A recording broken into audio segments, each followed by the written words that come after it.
Welcome to the regular meeting of the Public Health, Safety, and Equity Committee for July 22nd, 2026. I am Jason Chavez, the chair of this committee.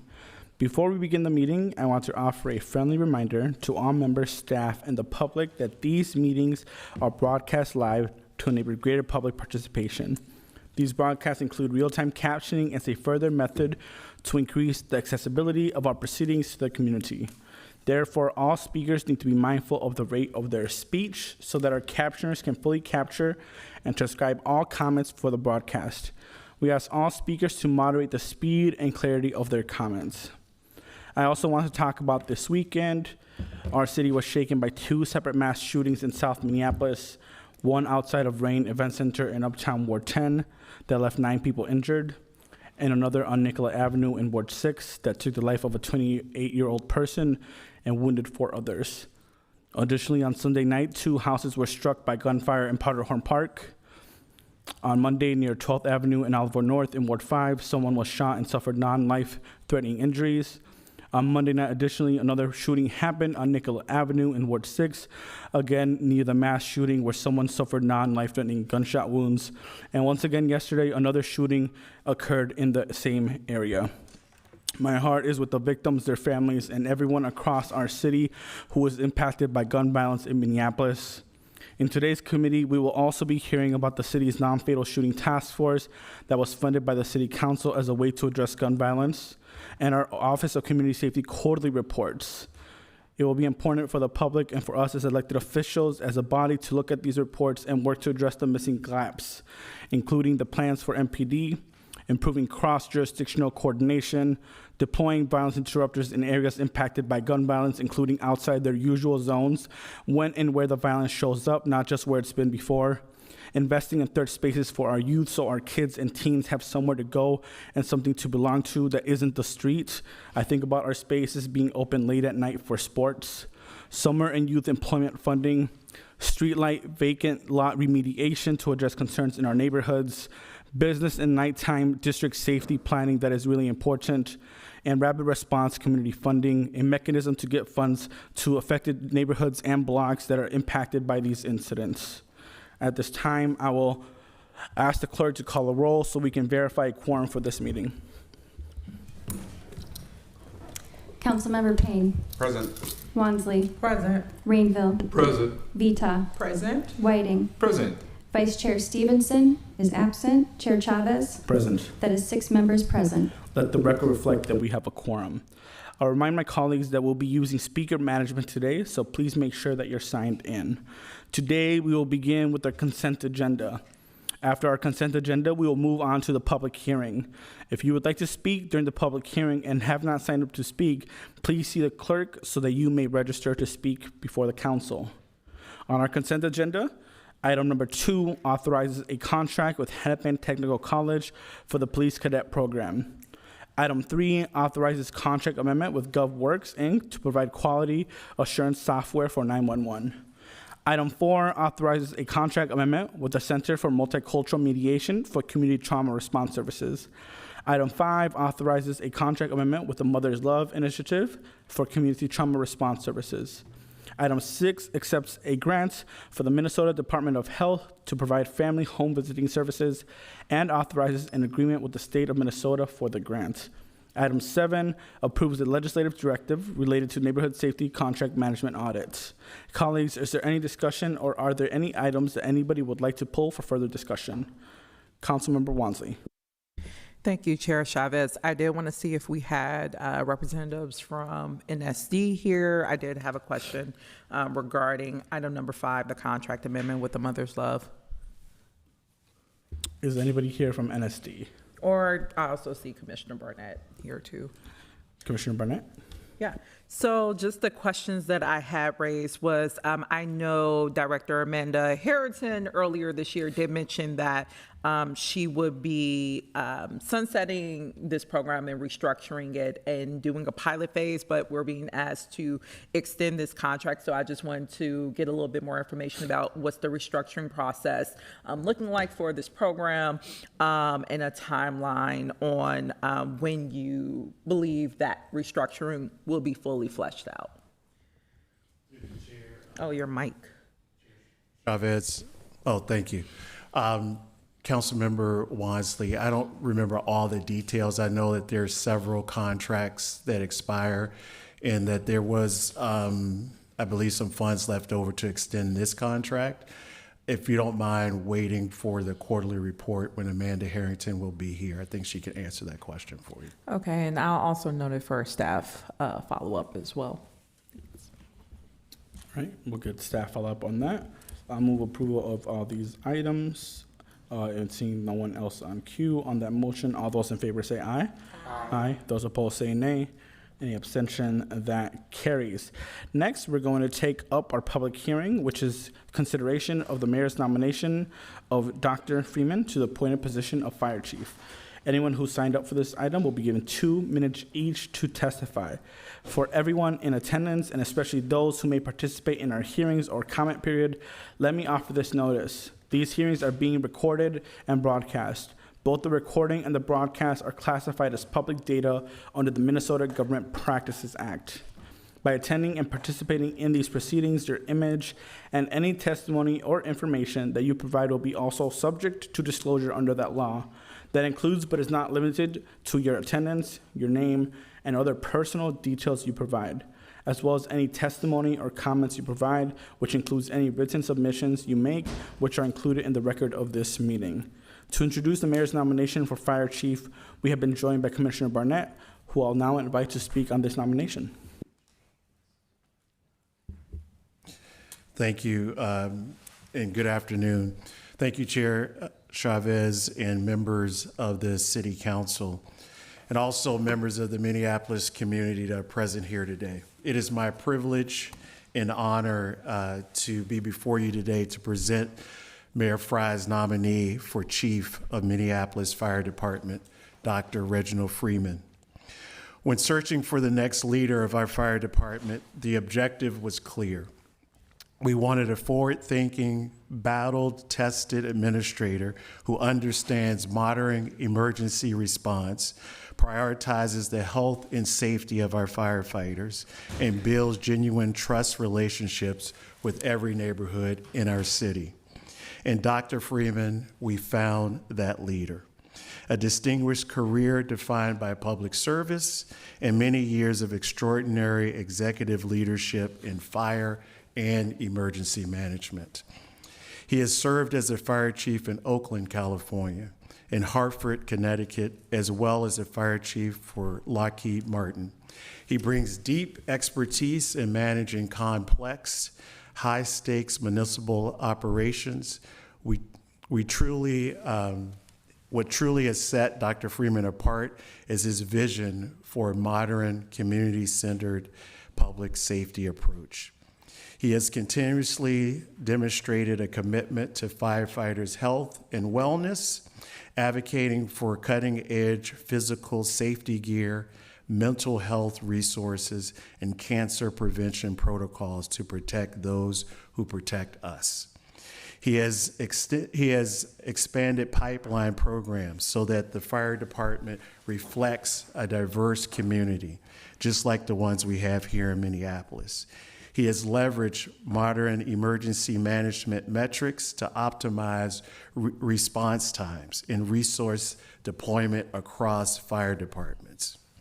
You don't have to take my word for it. Over the past several weeks, our office has received letters of support for Dr. Freeman from fire chiefs, firefighters, labor leaders, elected officials, clergy, civil rights organization, National Fire Service Organization, educators, and community leaders across the United States.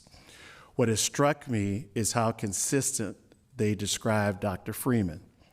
They repeatedly described him as a leader of integrity, a relationship builder, someone who earns trust, and someone who consistently makes organizations better and stronger. They describe him as someone who listens before acting, who values firefighters, who respects labor, who builds partnerships with neighborhood, faith communities, elected officials, and community organizations. But more importantly, He is someone who understands that public trust is earned every day. Again and again, people wrote that he develops people, not just organizations. They described him as a mentor who invests in future leaders and creates opportunities for others. Under his leadership, fire departments achieve national accreditation, strengthen accountability, improve operational performance, secured significant grant funding, expanded professional development, improved morale, and enhanced community engagement. After reviewing Dr. Freeman's resume and record, after meeting with him and considering the overwhelming support from those who have served alongside him, I believe he's a compassionate leader, a disciplined administrator, and a collaborative partner who respects the rich history of the Minneapolis Fire Department, and he is well equipped to lead our fire department for many years to come. With that, members of the City Council, I ask that you move Dr. Freeman's nomination forward for consideration and strongly urge you to confirm Dr. Freeman as the Chief of the Minneapolis Fire Department. Thank you, Chair. Thank you, Commissioner. I would like to acknowledge that we have been joined by Vice Chair Stevenson and Council Vice President Osman and colleagues. Without objection, I'd like to mark down Vice Chair Stevenson as the aye on the consent agenda. All right. At this time, colleagues, I'm going to proceed to open the public hearing for the appointment, and then we can proceed on to questions or comments from the council members here today. But before that, we will also hear from the nominee. So at this time, I'm going to proceed to open the public hearing for this appointment. The first person to sign up to speak is Mark, number 1. Good afternoon, through the chair, Chavez. Don't start my clock yet. If you knew me, 2 minutes is pretty tough. So I'll use some of my buddies' time if I could. But first and foremost, the fact that I'm up here today and not having to speak in front of the council in years is pretty poignant relative to the importance of this position and what I've been told from our members. I guess just to build on top of what the commissioner said, as you know, we've had a lengthy process. You guys went outside, you spent some money, and you entrusted a firm to bring the best candidates. That process went through numerous interviews, and Dr. Freeman obviously separated himself amongst those people in those interviews. The commissioner gave you the admin side and their goals on their side. Well, I'm here to tell you on the labor side. Everybody I spoke through, from the international president, international secretary, former state California president, 28-year Connecticut president, firefighters from Oakland, firefighters from Hartford. I can't even tell you how many people I spoke through out of state, plus overwhelming support, phone calls today on internal membership in support of this.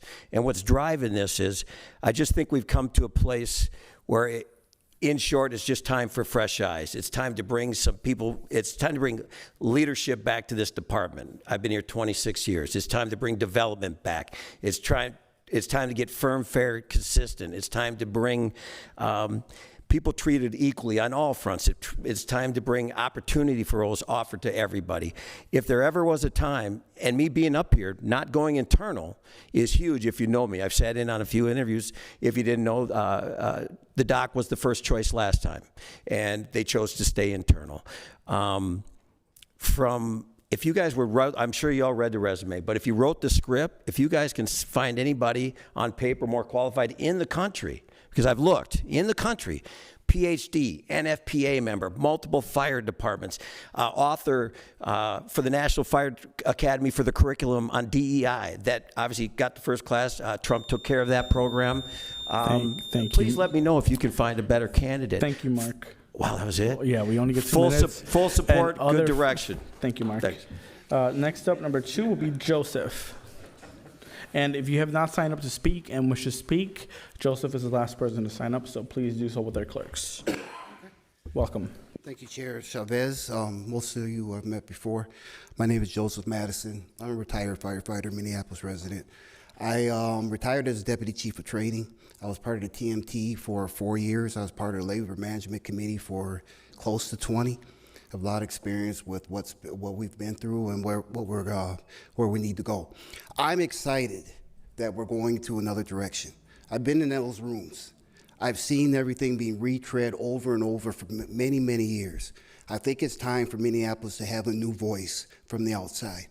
And I'm looking forward. I looked at his nomination response, the candidate response. And the one thing that I really liked was he said that, paraphrasing, he's not just coming in here to make change. He's just not going to come in here and say, you're here, I'm going to put these people in these places. He came in here and said, I'm going to listen.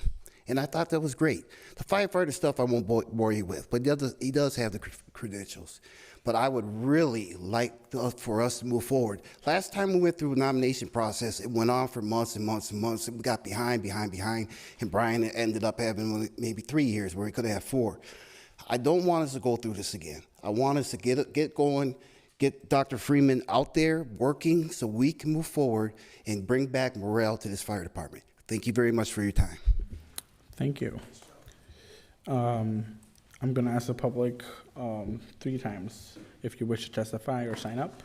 Going once, going twice, going 3 times. Seeing no one else wishing to speak, I will now close the hearing and invite the nominee to provide his statement. Welcome, Doctor.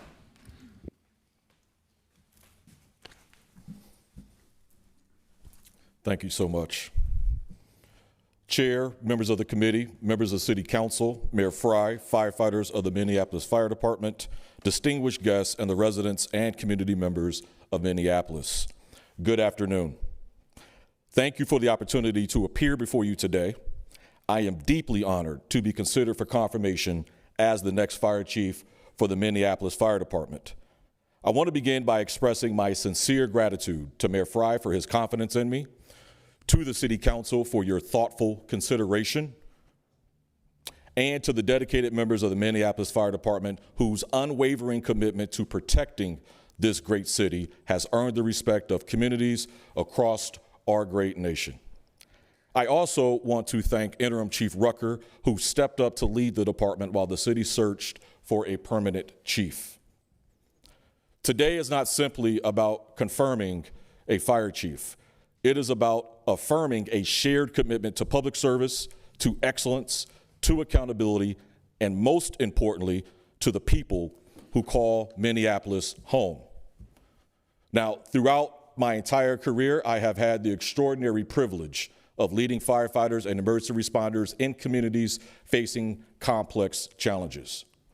I have led organizations through natural disasters, public health emergencies, organizational transformation, international accreditation, and periods of significant change. Those experiences have taught me something that has shaped my leadership philosophy. Leadership is never about the position that you hold, it is about the people that you serve.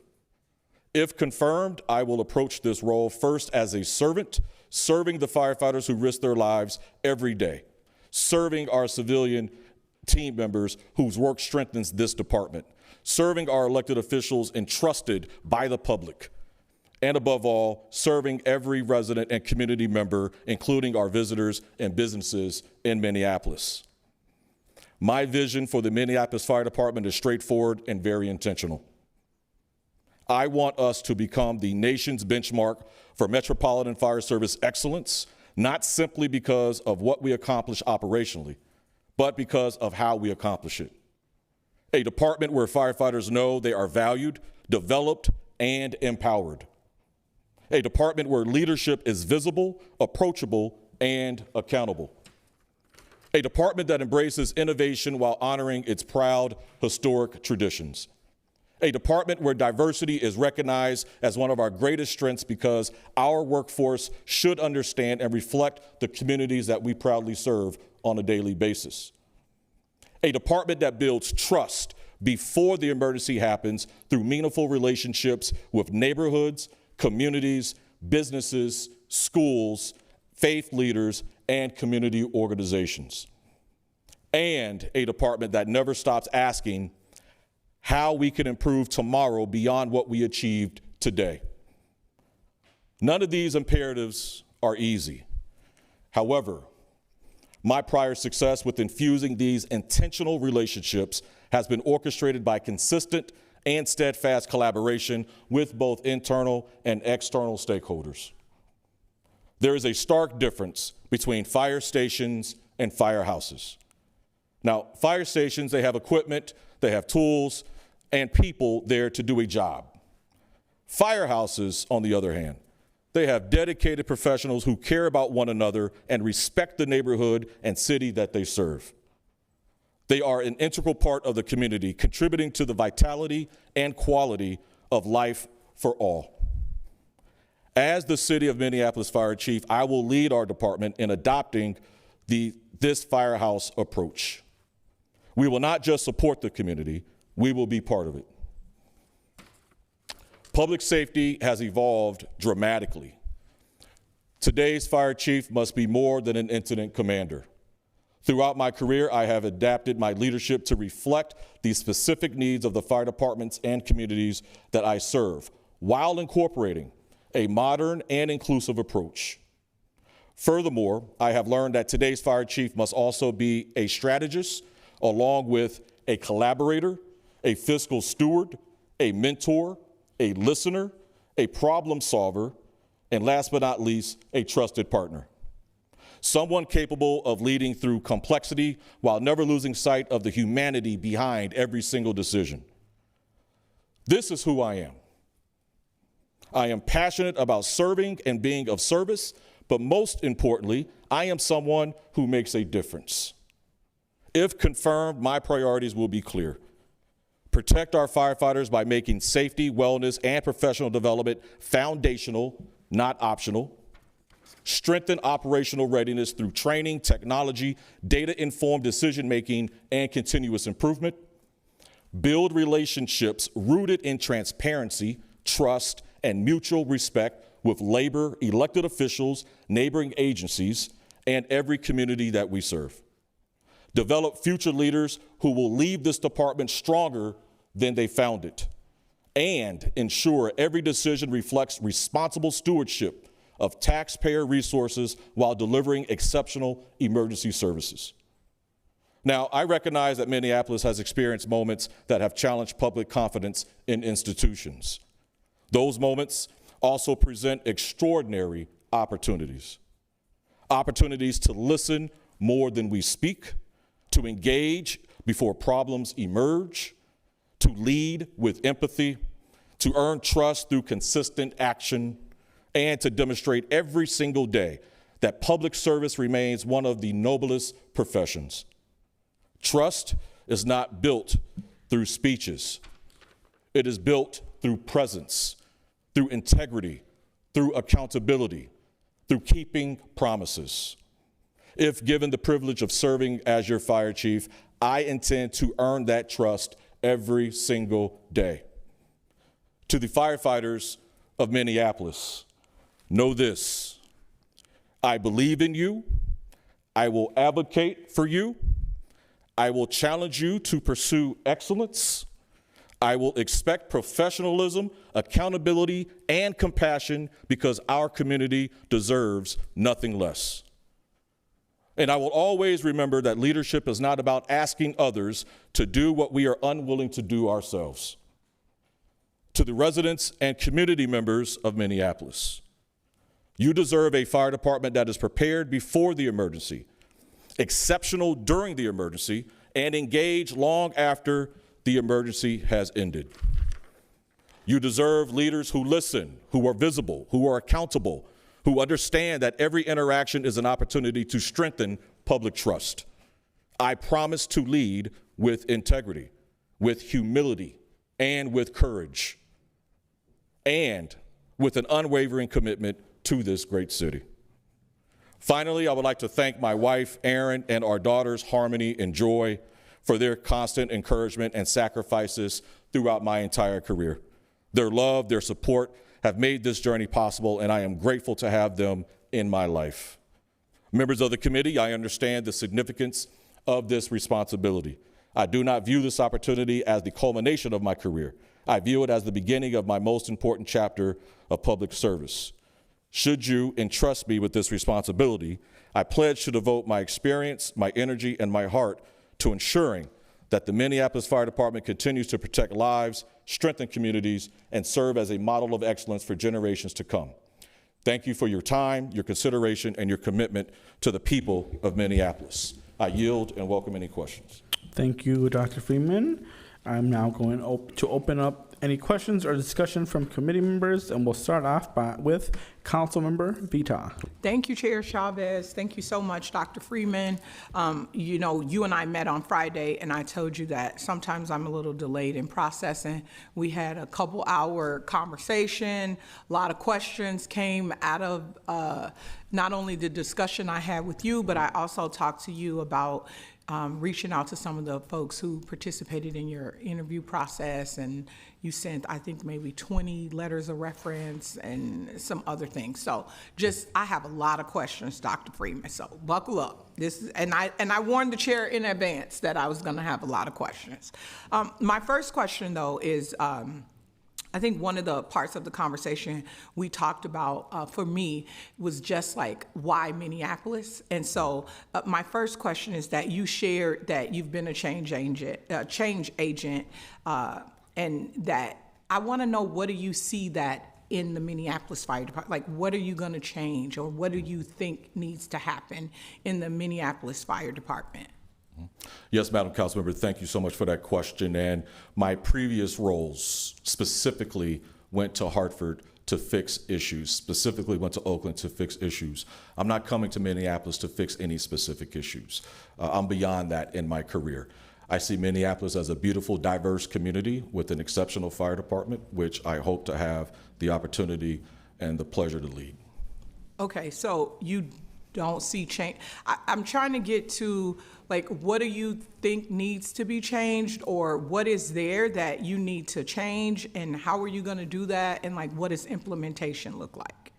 Sure. So there is crisis in Hartford and Oakland. We don't have crisis in Minneapolis Fire Department, but as a professional, I have not had an opportunity to do a deep dive or look behind the curtain at the organization, but walking into the door, making sure that our firefighter health and well-being program is in place and well intact, funded, available, accessible to the membership, ensuring that we have a robust professional development program, which includes not only IFSAC and Pro Board certification programs, but then also access to higher learning and higher education at no cost to the membership. Those are just a few examples of the things that I would be looking at. Okay. I don't know if this number is true, but Google said it was, that you currently oversee a $2.2 billion operation in Saudi Arabia. Can you describe the scope of that operation and how managing an organization that size has prepared you to lead the Minneapolis Fire Department? Well, I do have a signed non-disclosure agreement with the city of Neum, so I cannot go into specifics. However, Neum is the size of Belgium, and my responsibility is to ensure that fire and emergency services throughout all of Neum is intact, efficient, and professional. Okay. And what's motivating you to leave that position now and come to Minneapolis? Minneapolis, this opportunity has came up again. This is the second time I have applied for the position. I applied the first time when Chief Tyner was appointed. So for me, this is an exceptional opportunity to lead a great fire department. One of the things that kind of shocked me a little bit when we met, I was talking to you about budget, and you had told me that no one had even brought budget up, and it was a little alarming for you throughout multiple interviews and conversations. And so, as I said to you then, like, budget is certainly going to be an issue. And just tell me a little bit about your experience in Oakland, Hartford, and Saudi Arabia managing departmental budgets, particularly when you face reductions or significant financial constraints. Sure. So both in Hartford and in Oakland, there's two types of budgets generally in local government you look to develop: performance-based budget and then zero-based budget. So in both instances, I took the approach of developing a zero-based budget that allows us to get everything that we need and hopefully get a few things that we want with a zero-based budget. In some instances, it may be appropriate to review and pursue a performance-based budget, to where regardless whether it's zero-based or performance-based, I'm going to pull minimum 5 years of our budget of the Minneapolis Fire Department from the city to look at what was funded and what was actual. And that gives us an idea of where we need to pivot. So that's my experiences with budgets, and not only that, depending on the municipality, sometimes the capital improvement budget is included in your operating funds. I'm not sure how we do it here in Minneapolis, but also have experience with managing our capital budgets for the fire department. So that leads me into my next question. The fire department has exceeded its budget by approximately $5 to $7 million in the last 5 years. What strategies are you planning to implement to bring that back into alignment with the budget? Sure. Going back to zero base. That's why that zero base concept is so critically important. I'm not sure how the budget was developed prior to 2026 or prior to me assuming command of the organization, if fortunate enough. However, looking at the past 5 years of the performance of it, that will allow me to go back to my leadership and to give recommendations on any changes and also justification why I'm requesting those changes, which would be to bring in the budget to be more reflective of our expenditures. Okay, maybe I need to understand a little bit more about this zero-based strategy, but I'm not catching like the actual strategies to get us back down, 5 to 7 million within the budget. Sure. So in most instances, Madam Councilmember, that overage for the budget is related to overtime. Right. So we would look at our allocated numbers for staffing within the organization. Let's just say we have an allocated number within the fire department of 474 team members. Most people would say employees. I don't use the term employee because if you treat someone like an employee, they're going to act like it. In the fire department, we have team members and family members. So let's just say you have 474 team members that's budgeted for, but you only have 440 on the books that are actually employed within the organization. That's going to increase and drive your overtime. That's where my recommendation would be to the leadership to see if we can go ahead and fill those other vacant positions to bring down the predicated on staffing.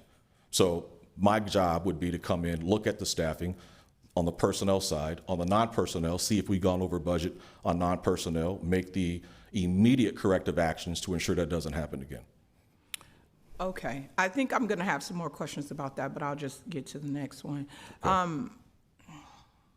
How many individuals from outside of the city of Minneapolis do you anticipate bringing into leadership or other positions in the fire department? Not certain on that number just yet. Okay. So if you were to hire external personnel without an increase in the department's budget, how can you avoid impacting the current employees, and would there be layoffs possibly?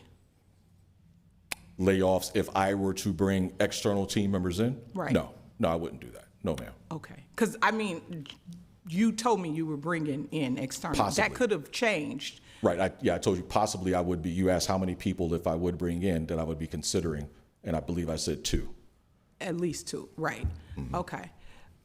What experience do you have working within civil service systems and administering departments governed by collective bargaining agreements? Yes, ma'am. Both Hartford and Oakland were civil service and worked closely hand in hand with both civil service commissions in Hartford and in Oakland.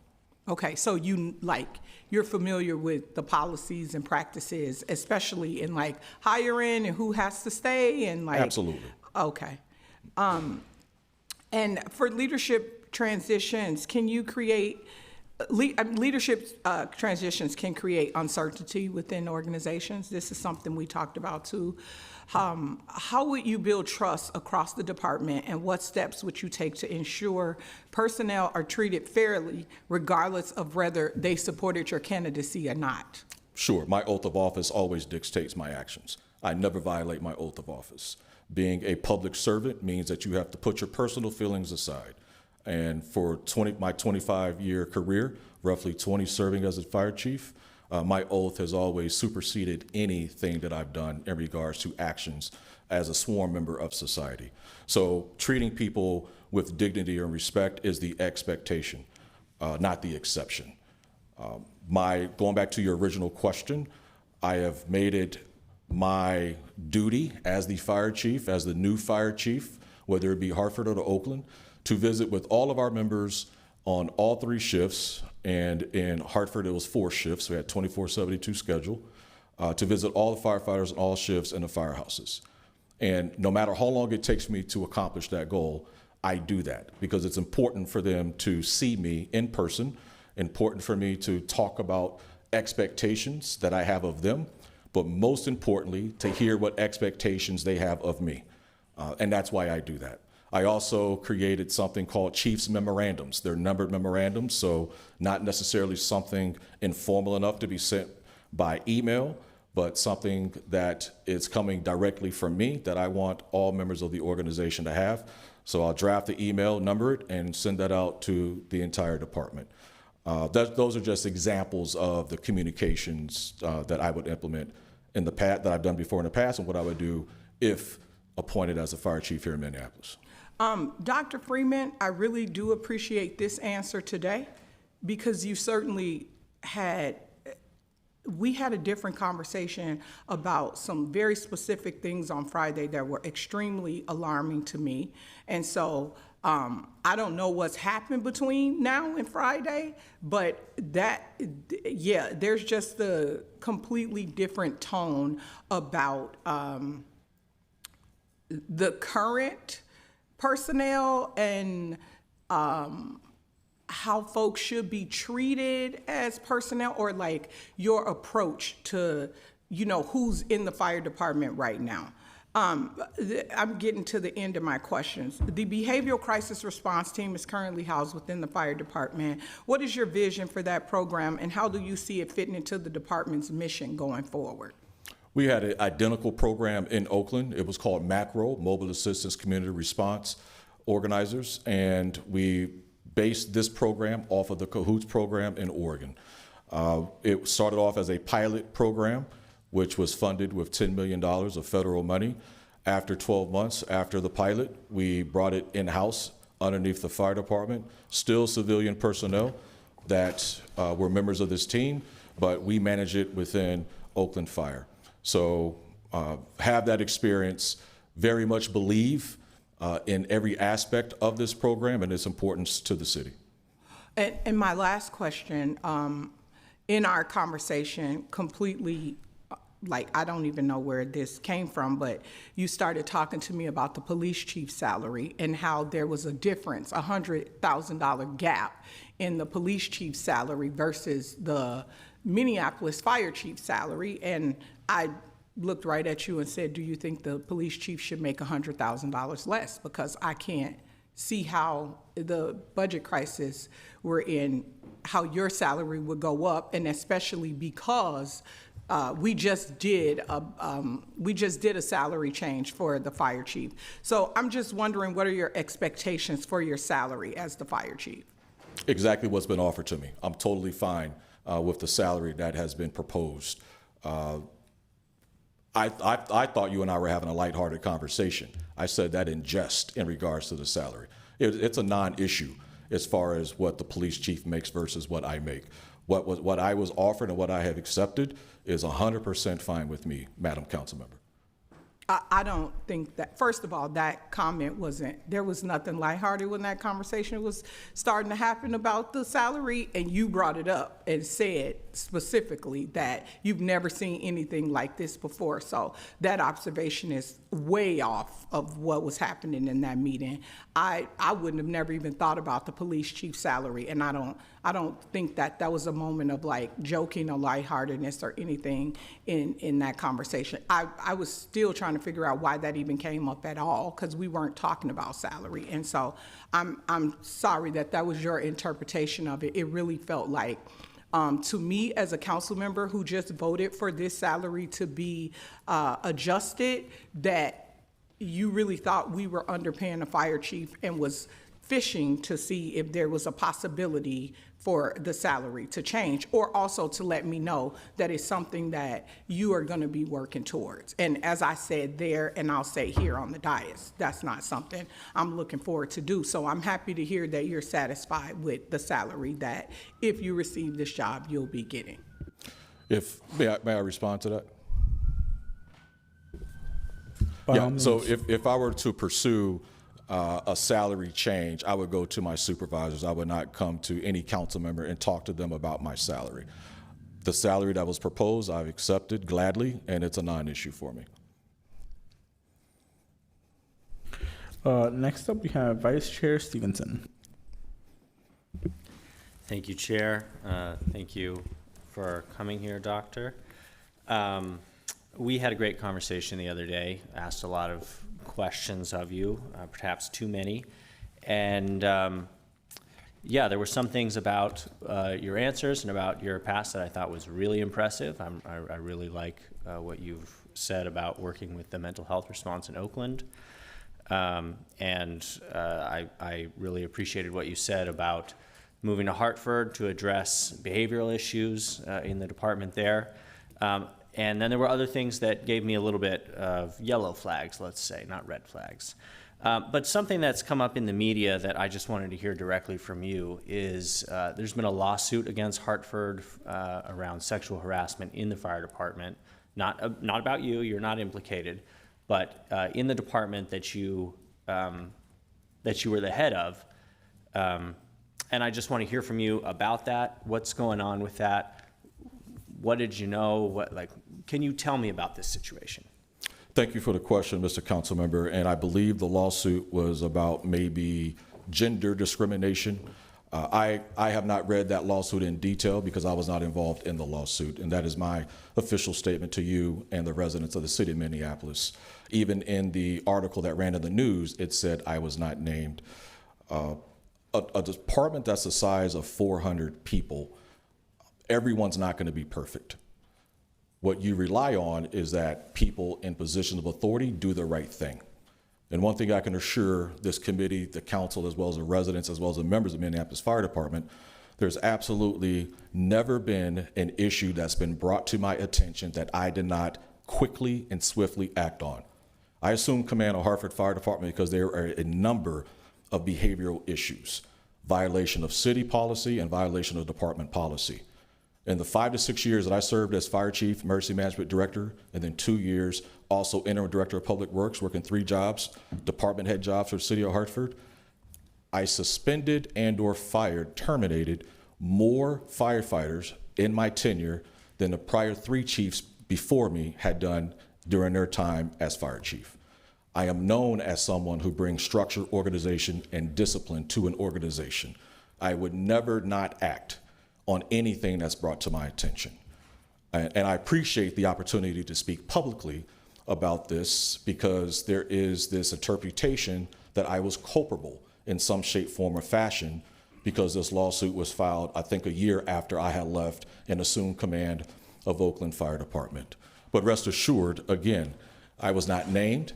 I was never contacted by the Hartford City attorneys for any comment, for any deposition, because I was not involved.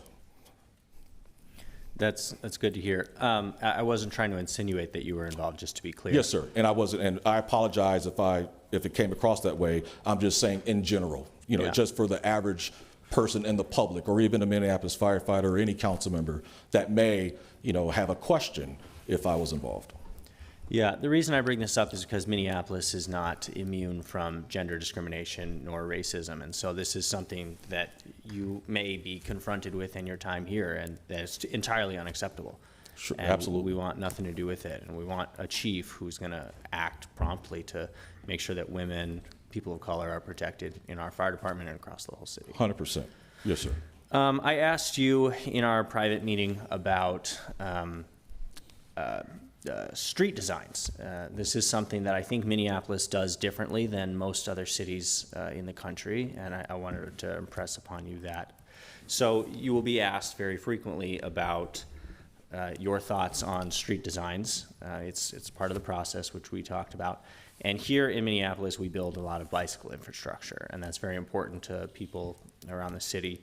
And I just wanted to hear from you again, and maybe the public to hear from you about maybe your experience around working with public works departments on street design, and your experience in balancing with the public works department the need for safer infrastructure for our communities, as well as infrastructure that is large enough for our fire trucks.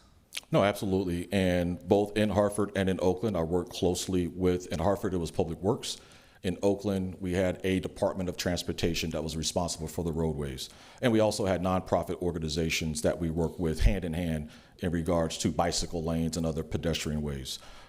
That is an important part of my job, and it is very critical as for me as the fire chief to ensure that I'm doing everything that I can to get to yes. And what I mean by that is, if there's a new design or a redesign of a roadway, I am not of the position that we are going to stand fast in the scope of, well, this has to be X amount of feet wide per Minnesota DOT so our apparatus can get through. Our job as the fire department is to see how we can ensure that we are doing everything in our power to partner with all levels of the community and the city, and that includes roadway designs for pedestrians and bike lanes. So that's been my experience before in the past. I welcome that opportunity to have those discussions. That's never been an issue. That's great. That's good to hear. I'm sure there will be many more questions going on, but I did want to reiterate some of the questions around the budget. And cross-referencing this with what you've said about, I think I must have misheard you, but you kind of insinuated that Minneapolis didn't have issues in our fire department. And I assure you that the reason that we've been going over $5 to $7 million is because we do have issues. We have staffing issues in our fire department. So can you talk a little bit about the need to address those staffing issues and the need to stay within our budget, and how you would advocate for the department in regards to that issue? Yes, sir. So number one job of fire chief is to make sure that firefighters are taken care of. If the firefighters are not taken care of, they can't take care of the community. So that's critically important. Again, being able to walk into the door to do an analysis of the budget as well as our staffing, look at response times per not just firehouse, but per company, whether it be the engine or the truck company. And if we're not meeting the industry standard, then that's when we start peeling the layers of the onion back even more to try to find out why. If it's a matter of staffing, then that, of course, is going to be addressed and proposed to my bosses in the form of an additional budget request. Sometimes you need extra members in a class. I think we have the number of 15 so far that we have allocated for the next upcoming class. And quite frankly speaking, that number seemed low to me. And I talked to the boss about that in regards to, because when I think about how long it takes for a class to get through, and depending on how short we are now, we may be even -6 by the time that class of 15 hits the streets. So it's not going to help us with reducing the overtime. And lack of staffing from a firefighter perspective is a safety issue. It's a direct safety issue for the firefighters, and it's a safety issue for the community. If they don't have enough persons on the fire ground to execute their duties and responsibility, because every engine company, every truck has a specific task that they have to accomplish. If there's not enough firefighters to do it, it compromises public safety. So my job is to come in and tell that story and to ask for additional resources as needed. All right, thank you.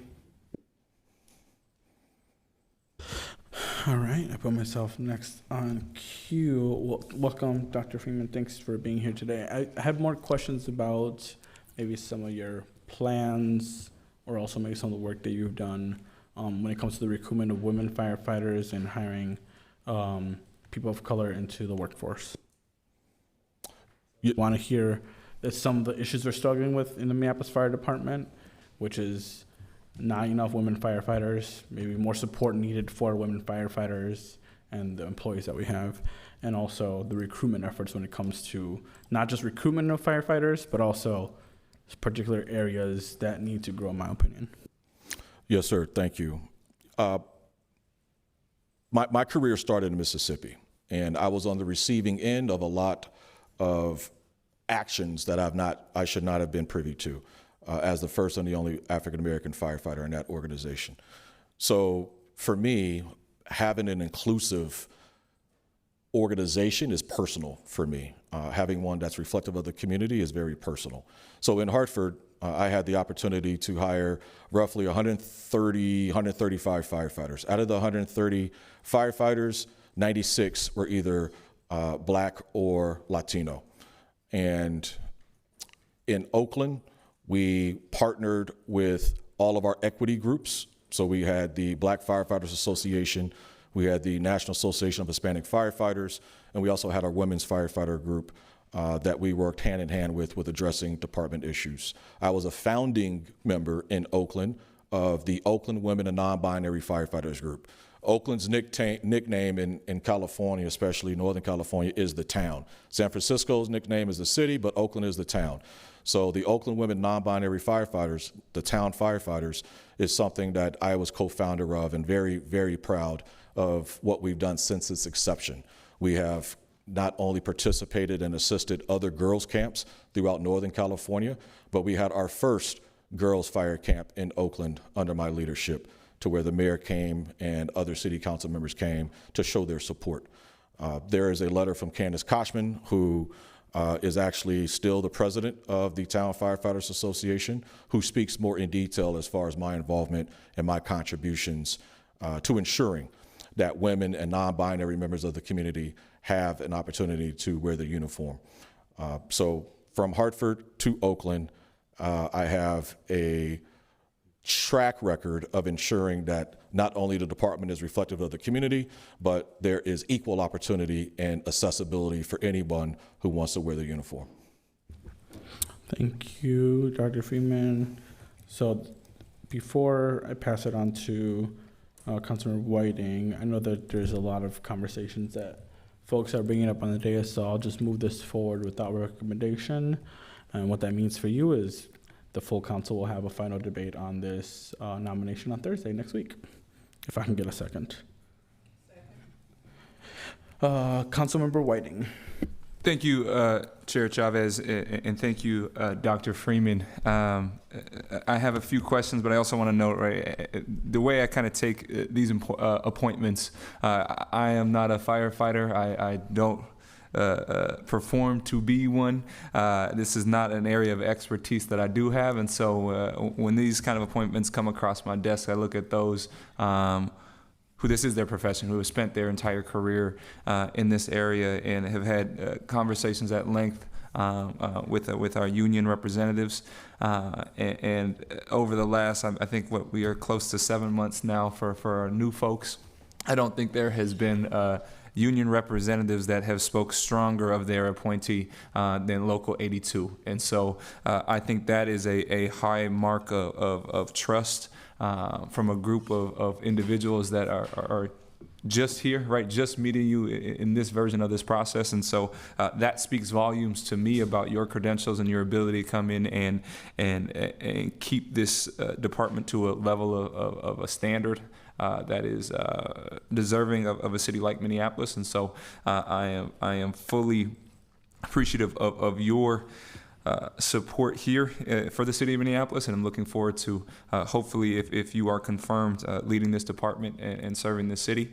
And with that, I do want to kind of it's how I again also look at how to support or not support appointees or the people that they have worked with. I think you sent over 22 letters of support from chiefs across the country, chiefs internationally, and just want to take a moment to read just a few notes from two of them that I think stuck out to me, particularly the first one being the NAACP Oakland branch. Want to note here, it says, during his tenure as Fire Chief of Oakland, Chief Freeman distinguished himself as a respected and effective leader who consistently demonstrated professionalism, integrity, and a deep commitment to public service. He led the department during challenging times while maintaining a focus on operational excellence, community engagement, and the well-being of both firefighters and residents. I think this is a version that speaks outside of internal fire department, those that you may have mentored or not, but this is a community group that has no, I think, ability to kind of step in, and they decided to do so because I think they believe in your leadership. And it goes on paragraph after paragraph, kind of talking about the highlights of what you have been able to do. The other one is I think now the chief over at the city of Hartman, where you left, and again want to kind of read a little snippet from that. During his time as our 37th fire chief, Reggie left incredible mark on the Hartford Fire Department. He didn't just manage the department, he transformed it. He was the driving force behind our push towards international accreditation, modernizing our day-to-day operations, and creating real paths for professional development. Recognizing the critical need for long-term infrastructure stability, he successfully implemented a comprehensive apparatus replacement plan and a capital improvement plan to overhaul our outdated firehouses. And it sounds like, as you have noted, that one of the reasons you chose to go to Hartford was because that was a place that needed change, needed a change agent. And kind of hearing this, it shows that, right, we hear a lot, I think, especially from this dais, of folks that have gone to places that need a change agent, and maybe it hasn't actually moved. And this, I think, is a good example of showing that you didn't just kind of say you're going to go in and change it. It shows the implementation and the results of your efforts and your work. And then lastly, I just had kind of a few questions, as my colleagues are quite astutely mentioning, is we have a budget deficit. We have anywhere, I think, between $28 million to $33 million coming up in this budget. MPD, MFD, Public Works, to a little bit degree, are kind of the large versions of those have gone over their allocated budgets for the year. I think, to Councilmember Vital's point, I think we heard somewhere between $5 to $7 million over the last 5 to 6 years that MFD has gone over. My understanding is a lot of that is based purely on overtime and staffing. My understanding is that it recently that is due in large part to family leave, PTSD leave, injury leave, vacation leave, and the others. And right, we all know that overtime costs are larger than that of a kind of on staff, a regular firefighter, or a regular team member. And it is, from my understanding, again, is that a lot of that overtime is based on the hiring back, and so you have to then fill those spots, fill those minimums. Otherwise, you have to start shutting down engines. With that process, it either sounds like to me that either we are going to have to start to shut down engines, shut down rigs, or increase our staffing levels to get to a point where we don't have that level of leave. Can you kind of just walk me through a little bit what your calculus would be when you're kind of coming to that point of making those decisions based on, hey, are we going to have to start kind of cutting engines, cutting rigs, or are we going to have to figure out a way to, or maybe it's both. Sorry, I'm like, this is your appointment. I probably don't have to figure that out. No worries, sir. Thank you so much for the question. So, when we look at staffing, there's fire chiefs, we have what we call a fill factor calculation. So a fill factor calculation, you look at the historical performance of sick time utilization as well as on-the-job injuries. And then for the on-the-job injuries, the average days of being off the line for these members. That gives you an idea, and you have your minimum staffing for the day. Coupled with all of those imperatives, with the fill factor calculation, which does not include vacation, you have now a number, let's say for instance, minimum staffing for MFD is 110 a day, just because of the number of engines, the number of trucks, and the heavy rescues we have in service. In order to get to 110, because of the fill factor calculation, because of the sick time utilization as well as on-the-job injury, in order to get to 110, we may have to staff every shift at 116.4 in order to get 110. Now, the caveat, or what's contributing to the overtime here, is the PTSD utilization, which is a form of sick use, but now we have to take that into consideration. So walking into the door, Mr. Councilmember, I would be doing that analysis, looking at the fill factor calculation that's been done prior to my arrival. Let's just say 1% chance out of 100 it had been done. We will do it, and then I will take those findings to my boss, to public safety leadership. In regards to shutting down, whether it's permanently or temporarily browning out companies, it doesn't matter if it's an engine or a truck. We have what we call the standards of response coverage. So that standards of response coverage, that lets us know how many engines we should have in the city, how many trucks, how many firehouses, and then the locations of these trucks, engines, and firehouses. So right now, we can assume that our 19 stations are exactly where they're supposed to be. We have the appropriate number of engines, appropriate number of ladders. Once we start taking away from our current level of resources, it is a detriment to public safety, number one. Then it's contributing to the safety of our members that's wearing a uniform, that's doing their job. So cutting resources, whether it be permanently or temporarily, should be done under the most dire circumstances because of the compromise to safety to the general public as well as to the members. So the plan is for us to look at where we're at, come up with some formidable solutions to where we don't have to go down that path, but there would be options A, B, and C presented to city leadership. Helpful. And then last question here, as it relates, I just was learning some numbers with the previous conversation. I think about maybe 75 to 80% of MFD's calls right now are non-fire related. And I think that we are seeing that with the level of fire mitigation, fire technology is kind of broadening the kind of fire approach and fire safety across the country. With that being the case, how do you see a forward-looking and modernized fire department where the vast majority of your calls are non-fire related and more EMS and a person in crisis related calls? How do you see a department like Minneapolis moving in a direction that I think is responsive to the types of calls that are now coming in? Yes, sir, and you're absolutely right with the statistics in regards to calls for service, EMS particularly. Nationwide average for EMS response for fire departments is 70-75%. So we're not immune to that here in Minneapolis. In regards to taking on additional scopes of work, such as the behavioral or mental health response or intervention role, that to me should be welcomed with open arms, not only just here in Minneapolis, but nationwide. And the scope of what we do, we're chartered on the Minneapolis Fire Department. This is not going to be popular with our members, but we should be Minneapolis Fire and Emergency Services or Minneapolis Fire and Rescue, because we do so much more than just fight fire. So we embrace those additional duties. We embrace the expectations of looking at what else we can do to contribute to a safer city here in Minneapolis, and we'll continue that under my administration if given the opportunity.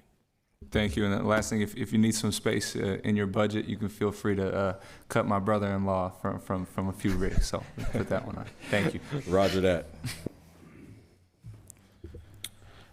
Thank you on that motion to move that forward to full council without a recommendation. All those in favor say aye. Aye. Those opposed say nay. Any abstentions? Thank you for being here, Dr. Freeman. Thank you very much. I appreciate everyone's time. All right, colleagues, there are 1, 2, 3, 4, 5 presentations left. So I would just ask my colleagues on the dais to please, we need to finish these items today. It just needs to happen. And if you're gonna, be on cue for 15 minutes talking, maybe let's ask those questions via email. I don't know. We all have things to say. So I just need us to, as an ask to your colleagues, I need us to finish these items today. I do not want to delay these items any further. Item number 8, a receive and file. We now have, our next item is a receive and file, part of the agenda, starting with item number 8, a presentation related to senior resident housing stability in Minneapolis. I'll now invite Ashley from our Legislative Research and Oversight Senior Policy Advisor to begin the presentation. Welcome.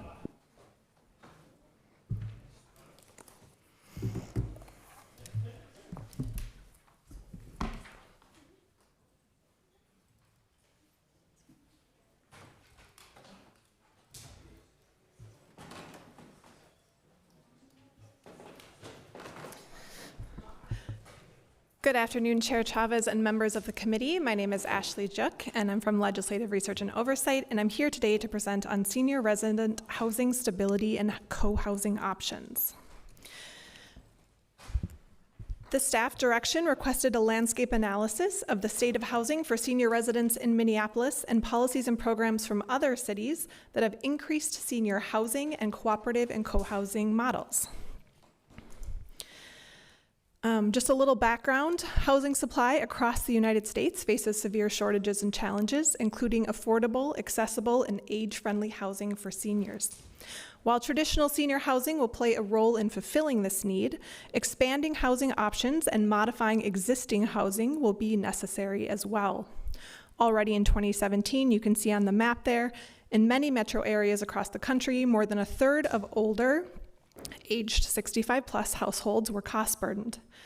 Minnesota housing staff said to meet the housing needs in Minnesota, including for older adults, a full continuum of options is necessary, along with the funding and flexibility for all of them. This sentiment was echoed by city housing staff across the country. There is no one policy or program that will solve housing needs for all seniors, as their needs and wants can vary dramatically. To address all of them, there likely needs to be a dozen or more programs that support a variety of housing options. While Minneapolis has goals around increasing affordable senior housing, community planning and economic development staff stressed that even subsidized housing is not truly affordable for many seniors on fixed incomes. Now we'll get into housing affordability and stability for senior residents in Minneapolis. According to Minnesota Housing, some communities of shared identities, experiences, or geographies disproportionately face housing instability and experience disparities in access and outcomes. These include the lowest income, people of color, people with disabilities, single parents, large families, and older adults. The report contains additional information detailing these disparities of several communities that they face when discussing housing affordability and stability. Housing cost burden is a key indicator of housing affordability and stability. When households are cost burdened, they have fewer resources to meet their other basic needs, such as food and healthcare. Households are considered cost burdened when 30% or more of their income is spent on housing. In 2023 in Minnesota, 29% of households aged 65 to 74 were cost burdened, with that number increasing to 40% for households aged 75 plus. 2024 data showed that 66% of senior renters in Hennepin County were cost burdened. And it is unsurprising that extremely low income renters face the largest challenges in finding affordable housing. Having a disability increases the likelihood of facing housing instability. 38% of households with a disability are cost burdened. The majority of the state's affordable housing stock is older with limited amenities, including accessibility. As the chart shows, the share of Minnesotans with a disability substantially increases after age 74. The current needs of the region's residents, compounded with increasing needs as the population ages, means a supply of housing options accessible to people with disabilities must be increased. As housing affordability and stability are greatly impacted by income, the poverty level of any given population impacts that population's ability to find and keep affordable housing options. Minnesota's poverty rate is around 10%, and for the first time in almost two decades, older adult poverty is as high as the statewide rate. This has been driven almost entirely by increases in poverty among those aged 75 plus, whose poverty rate now exceeds the statewide rate. In Minneapolis, from 2018 to 2022, there were 6,073 seniors aged 65 plus below poverty level. Another indicator of housing stability is the number of people experiencing homelessness. Wilder Research's 2023 study found 1,204 adults age 55 or older experiencing homelessness. Housing cost burden is a key indicator, like I said, of housing affordability and stability. It was determined that this statistic would be the most efficient in comparing Minneapolis senior housing affordability to example cities. And for consistency and ease of direct comparison, data for this chart comes from the U.S. Census Bureau 2024 American Community Survey estimates. As you can see in the chart, Minneapolis has the lowest percentage of senior renters who are cost burdened at 49.2% compared to the example cities cited throughout the report. Getting into a quick estimate of affordable senior designated units created since 2020. Though not comprehensive, a nonprofit Housing Link can provide some context around the number of senior designated affordable units created since 2020. In Minneapolis from 2020 to 2024, 4 senior designated new properties were created, totaling 306 affordable units, and 8 senior designated preserved or stabilized properties were created, totaling 787 affordable units.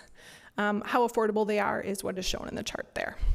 And it should be noted that only developments with public and or private capital funding with affordability obligations are included in these numbers. On to an overview of local, state, and federal programs that provide housing support for seniors. There are many federal, state, and local programs that support housing for people of all ages with low incomes. The list on the slide is a non-exhaustive overview of programs that either target seniors or are main government programs used by seniors to help with their housing needs.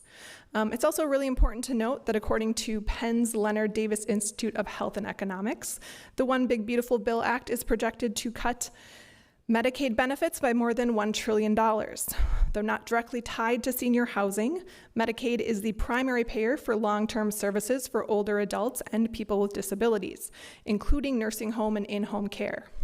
In addition, Medicaid cuts may drive down pay for already underpaid care workers. Combined with immigration restrictions, there could be even more severe shortages in both nursing homes and home care. This may put more pressure on the senior housing landscape overall. Next, I'm going to go over some local public housing, cooperative, and co-housing examples. Minneapolis Public Housing Authority has 11 buildings totaling 1,957 units that are designated senior units.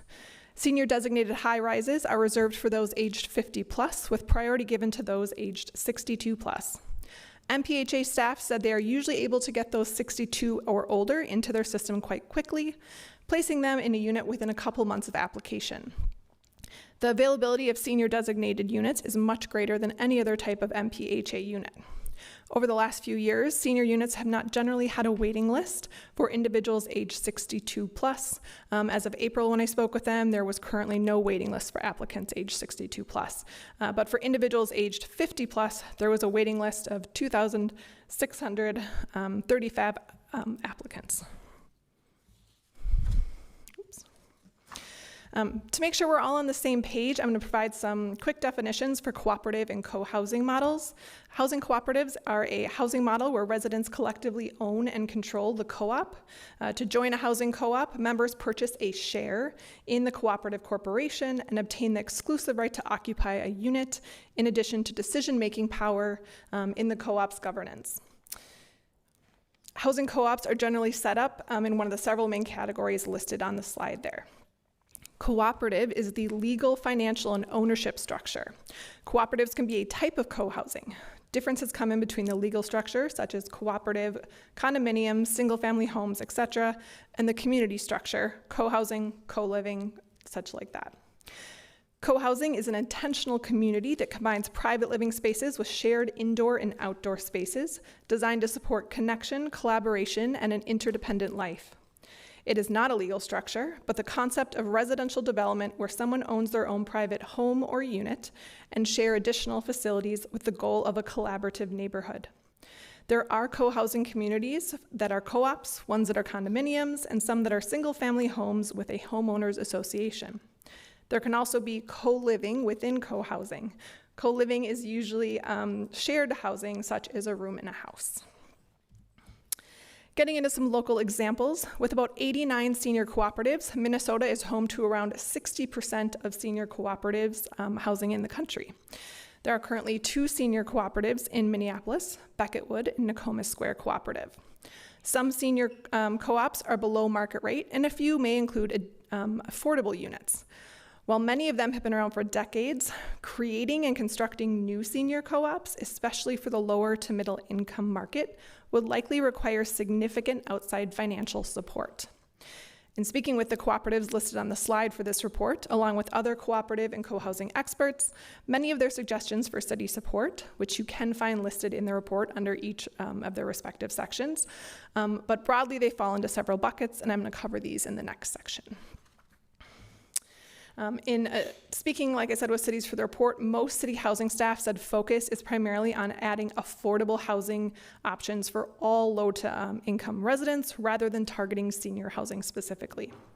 And as requested, I am focusing primarily on cooperative and co-housing models, but I do include a couple more in this presentation, and there is other options in the report as well.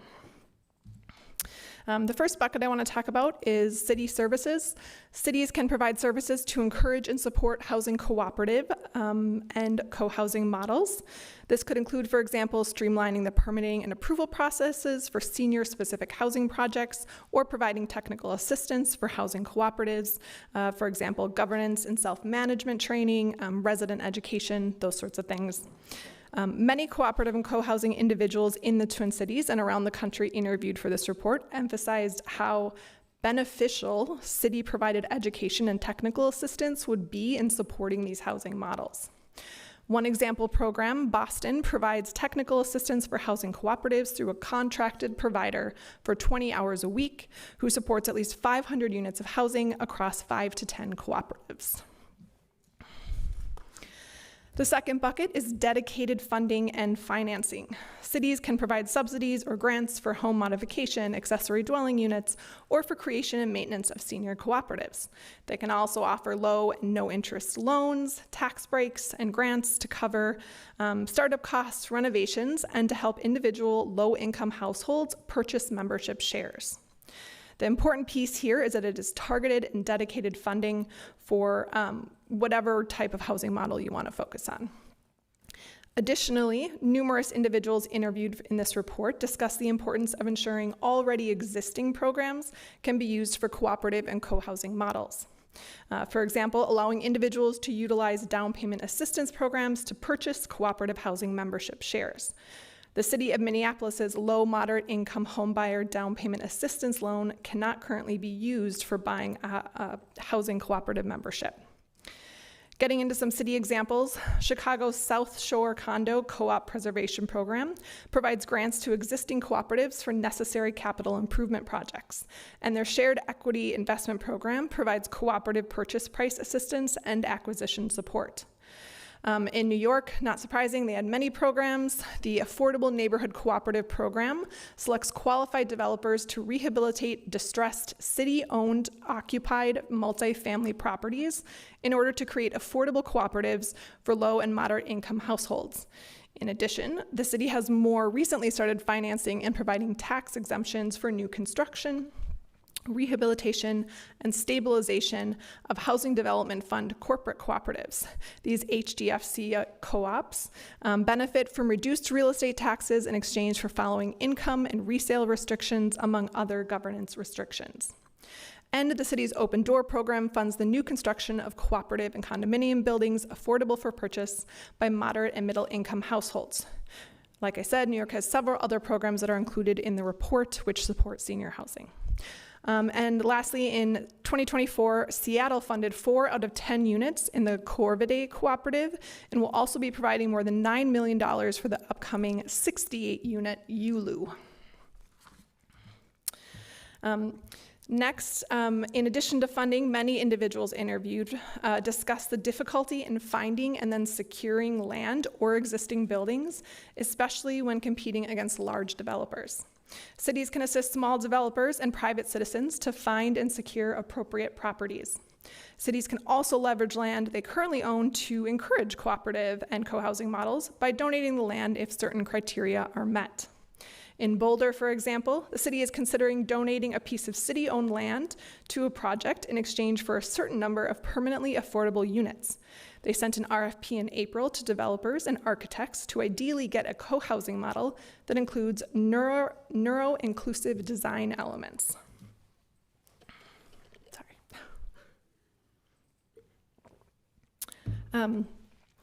Tenant and community opportunity to purchase acts are laws that allow tenants to organize and purchase their building before it is sold to a private developer, which can help facilitate the creation of cooperatives.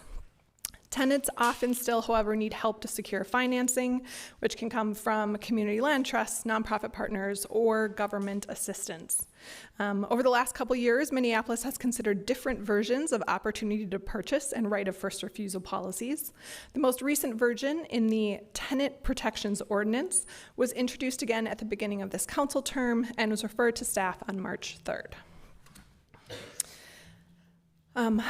Zoning is another bucket. Ensuring zoning regulations enable density could encourage the development of more housing types suitable for seniors, including cooperative and co-housing models. In 2019, Minneapolis became the first major U.S. city to eliminate single-family zoning.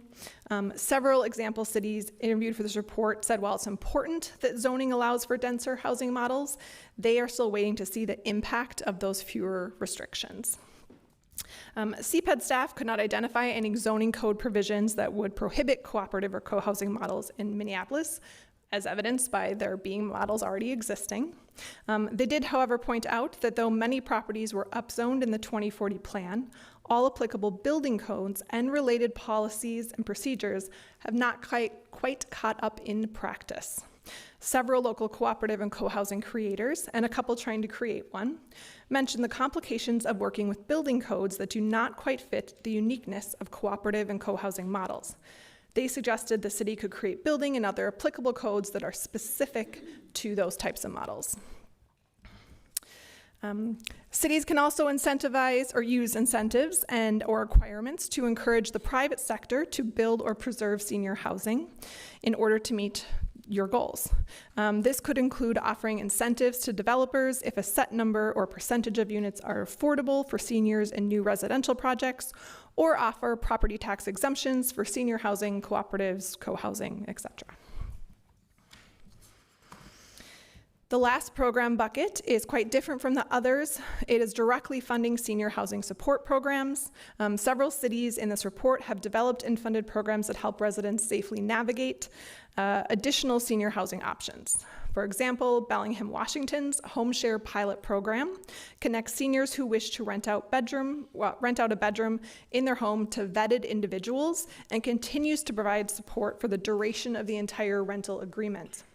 In Rochester, Minnesota, the Coalition for Rochester Area Housing, a cross-sector partnership between the city, county, Rochester Area Foundation, Mayo Clinic, and Destination Medical Center, is currently piloting a senior housing mentorship program, which will train seniors who have already gone through the transition of moving from their family home into a rental property or smaller home. They will then help other seniors make that same transition.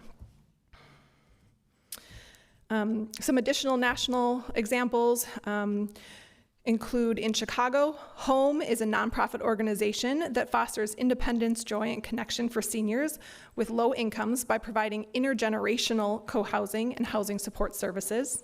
In Cincinnati, nonprofit Renting Partnerships has created a self-described rental equity cooperative where renters can earn financial credits if they meet certain commitments. And in Portland, and now 3 additional cities, Bridge Meadows is an intergenerational community which uses the power of community to help children heal from the trauma of foster care. Elders live in the community, serving as mentors, friends, and caregivers to the children and each other, forming a safety net of care and interdependence. There are several other national programs discussed in the report, and I hope you have time to explore some of them in more detail as you consider this topic. That is the end of my presentation, and I'm happy to answer any questions about the presentation or the report. Thank you so much to you and LRO Ashley for this incredible presentation. I'll first pass it to Councilmember Wansley. Thank you, Chair Chavez. I just wanted to give some brief thank yous to our LRO staff for putting this presentation together. I brought the motion asking for this report after doing a number of door knocks in my ward where I spoke to residents who were struggling with not only just aging in place, but also feeling as if they were confined to that option in some of these larger homes, especially in Prospect Park, because there weren't affordable housing options that they could transition into that's still within their community or even within the parameters of Minneapolis. They felt like they would just have to leave either Minneapolis or the state altogether if they wanted to pursue affordable housing options. So they would rather stay in these homes that are becoming increasingly challenging for them to maintain and upkeep. And also, I heard this feedback from our Minneapolis Advisory Committee on Aging, where they also named, when I chaired the Administration and Enterprise Oversight Committee, that housing was another big issue that comes up for our aging population across the city and the lack of affordable housing options for that community. So while it was great to see that, we have a large percentage of cooperatives, senior cooperatives, it's very clear also with slide 13 where that data shows that for individuals 50 and older, that there is a 2,600 applicant wait list just for our public housing. So for me, I think this is just part of the ongoing legislative work that we're going to have to do as a body of like how to reimagine usage of our bonding and our financing assets to actually encourage more development of extremely affordable housing for seniors, because they're a part of our community and they shouldn't feel as if once they reach the later phases of their lives that they can't stay here because it's not affordable for them. So I'm really grateful that you all compiled this report that gives us some really good examples to look at, other cities that have modeled really good work of supporting their aging populations, as we also develop next steps on how we can do the same here in our own backyard. So I just wanted to say thank you. Vice Chair Stevenson. Thank you. Sorry. Thank you. I have a lot of questions that I'll email you about. This was really interesting. Just one question for right now. Does Minneapolis have limits on non-related people living in the same house? I think those are some recent changes. I think there are limits, but I will be very honest, I'm not currently aware of what they are. I would have to follow up with that. Okay, great. Well, I have some other things I'll ask you offline. Thank you. Council President Payne. Thank you, Chair Chavez, and echoing some of Councilmember Wansley's conversations she's had on the doors. I've had similar ones in my ward around folks' anxiety about aging in place, and it's not just about how expensive housing is, but also just access to services and like being able to complete your activities of daily living as part of a more expansive view of what it means to age in place. So there's organizations like Southeast Senior Services. There used to be a senior services organization serving Northeast that was similar that has had to fold. And I think that it would be really wise of us to think about this as a full system of serving an aging community, not just the cost of housing, but what it means to like live and thrive as you age in place. So thank you for this report. Councilmember Vita. Thank you, Chair. I just wanted to say thanks for the report also. What I hear from seniors or the aging population on the north side is primarily around market rate housing, actually, like folks who are selling their homes and are looking for condos with lots of amenities and, an opportunity to stay near their grandchildren, their churches. And so I certainly have people that are asking for more affordable housing options, but I think it's kind of mixed in what people are looking for. I've had lots of conversations with seniors just about transitioning into townhomes or co-ops so that, someone is doing the yard care and the things they want to give up in their single family homes, that they've had for 40 plus years. So I think it's just kind of a mix of what I hear on the north side, but certainly a need for many different options. And I will just say there's also, I was just having a conversation with a developer a couple weeks ago about the need for there being senior assisted living facilities in Minneapolis, and in particular North Minneapolis, right, where they can get help if they have medical conditions or if they if they're on their own, but they just want to be amongst community. A lot of our seniors just want that feeling of community and not live by themselves and have someone around, and so I think I've been hearing about mixed, how our seniors need so many diverse things, because they also talk about community centers, like just for seniors. Like, how do we build up activities near wherever we are putting new living facilities, even if it's not just for seniors? So I think it's kind of mixed. I'm glad to see this presentation, and I'll certainly be following up with some more questions and maybe some action items. So thank you. Thank you. Seeing no further discussion, thank you for being here. We appreciate you, Ashley, and the LOR department. I'll ask the clerk to file that report. Our next item is receiving the first and second quarter updates regarding the non-fatal shooting task force. Actually, just kidding. Our next item is receiving an overview of the Public Health Advisory Committee. I'll invite Margaret, our senior public health specialist, to begin that presentation. I skipped it by accident. You scared me for a second. It's like, and we're off.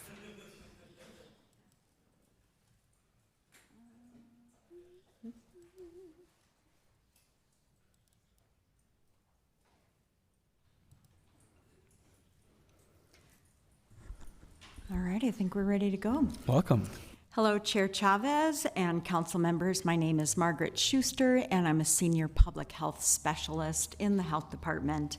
I'm also the staff liaison for the Public Health Advisory Committee, and I'm here with Bhupinder Manhani, who is the associate vice chair, and together we're going to present kind of just a brief high-level overview of the PHAC, as well as its purpose, membership, and highlight just a few of the accomplishments.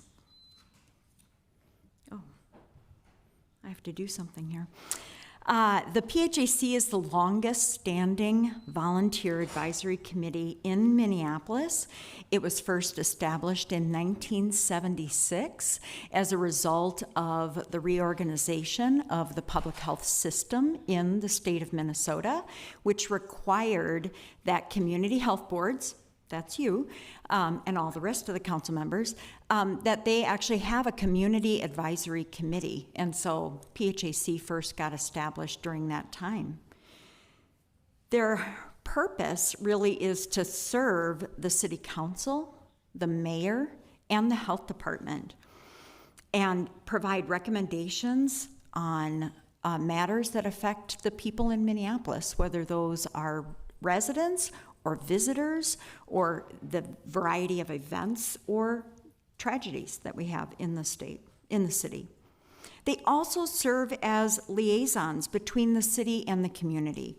They listen to the community's voice, they hear their concerns, their complaints and views, and then are able to direct those recommendations or direct those comments to the appropriate party, whether it's city council, mayor, or the health department. In regards to the membership, members are appointed to serve 2-year terms, and then they can serve up to 4 consecutive terms. We have 21 members on the committee, and they represent each of the 13 wards. We have 2 representatives from the mayor's office. We have 3 members that are nominated by the health department for specific professional, occupational, educational, or lived experiences that align with health department goals. And we have 3 external appointments from longtime partners like the Minneapolis Public Schools, the University of Minnesota School of Public Health, as well as Hennepin County Public Health. And that can be Hennepin County Public Health or Human Services. In addition, members must complete onboarding requirements, which include an oath of office, ethics training, and a participant agreement. On this slide, I just wanted to show you the depth of the experience that the membership has. They have a deep well of expertise, whether it's educational or wide-ranging professional and personal experiences. And now, Chair Chavez and other council members, I'm going to turn it over to Boo, who will present for the rest of the slides. Welcome. Chair Chavez, council members, my name is Bhupendra Manhani. I often just go by Boo. I'm the Associate Vice Chair for the PHAC, and I work as a healthcare administrator in a local healthcare delivery system. I want to start by just highlighting a couple of ways that PHAC has supported our city over the last year, and it's helpful to group our work into 3 different areas. First would be providing policy input. Examples of this are submitting recommendations on Operation Metro Surge, including a letter that we had in support of an eviction moratorium. And then we've also provided recommendations on the city's opioid response strategic plan. These types of opportunities help bring a public health perspective to these policy discussions that impacted Minneapolis residents. Second is supporting the public health planning. We became the advisory committee for the community health assessment and also provided feedback on the department's strategic plan. And these types of efforts help ensure that community voices and diverse professional perspectives are informing our long-term planning. And then finally, supporting community health initiatives. Some members have volunteered to host air quality monitors. We also participate in various educational opportunities, either by bringing in subject matter experts to our meetings and or going out to the city and the community, such as touring the water treatment plant after we learned a bit more about it through the Tap Water Ambassador program. These types of activities have helped us be better informed advisors while also supporting the department's initiatives. Across all of these activities, our goal has been to serve as a resource that can bring together community perspectives and evidence-based discussion. Looking beyond just the last year, PHAC has consistently served as a forum where emerging public health issues can be explored before or during policy discussions. Over the last couple of years, we've helped develop childhood-lead poisoning guidelines, given feedback during the COVID-19 response, supported a number of different health ordinances, and we've also responded to council requests to study topics such as crumb rubber in playgrounds. The specific issues can change over time, but PHAC's role has remained consistent, bringing together community members and professionals from different disciplines to examine issues through a public health lens. Looking forward, we'd really like to strengthen our partnership with the City Council and with the Mayor. PHAC isn't best used when it's only reacting after decisions have been made. We do try to regularly review the council members, council committees' agendas and the agendas of other advisory committees so we can identify where a public health perspective might be helpful. But we'd also welcome opportunities to engage earlier in these types of discussions. As members of this committee, we would really appreciate what your thoughts on this are. Are there particular policy areas where you think an early public health perspective would be helpful? Are there emerging or issues or priorities you'd like PHAC to spend more time on over the coming year? And finally, how can we best support the council overall and council's role as the community health board? Our goal is to be a constructive partner and a resource that can help inform policy decisions before they are finalized. I think with that said, thank you for the opportunity to share more about PHAC today. We appreciate your continued support, and most importantly, we appreciate the opportunity to partner with all of you, the mayor, and the health department in advancing the health of Minneapolis residents. With that said, we're happy to take any feedback you might have right now on the questions that we posed, or any questions that you might have for us.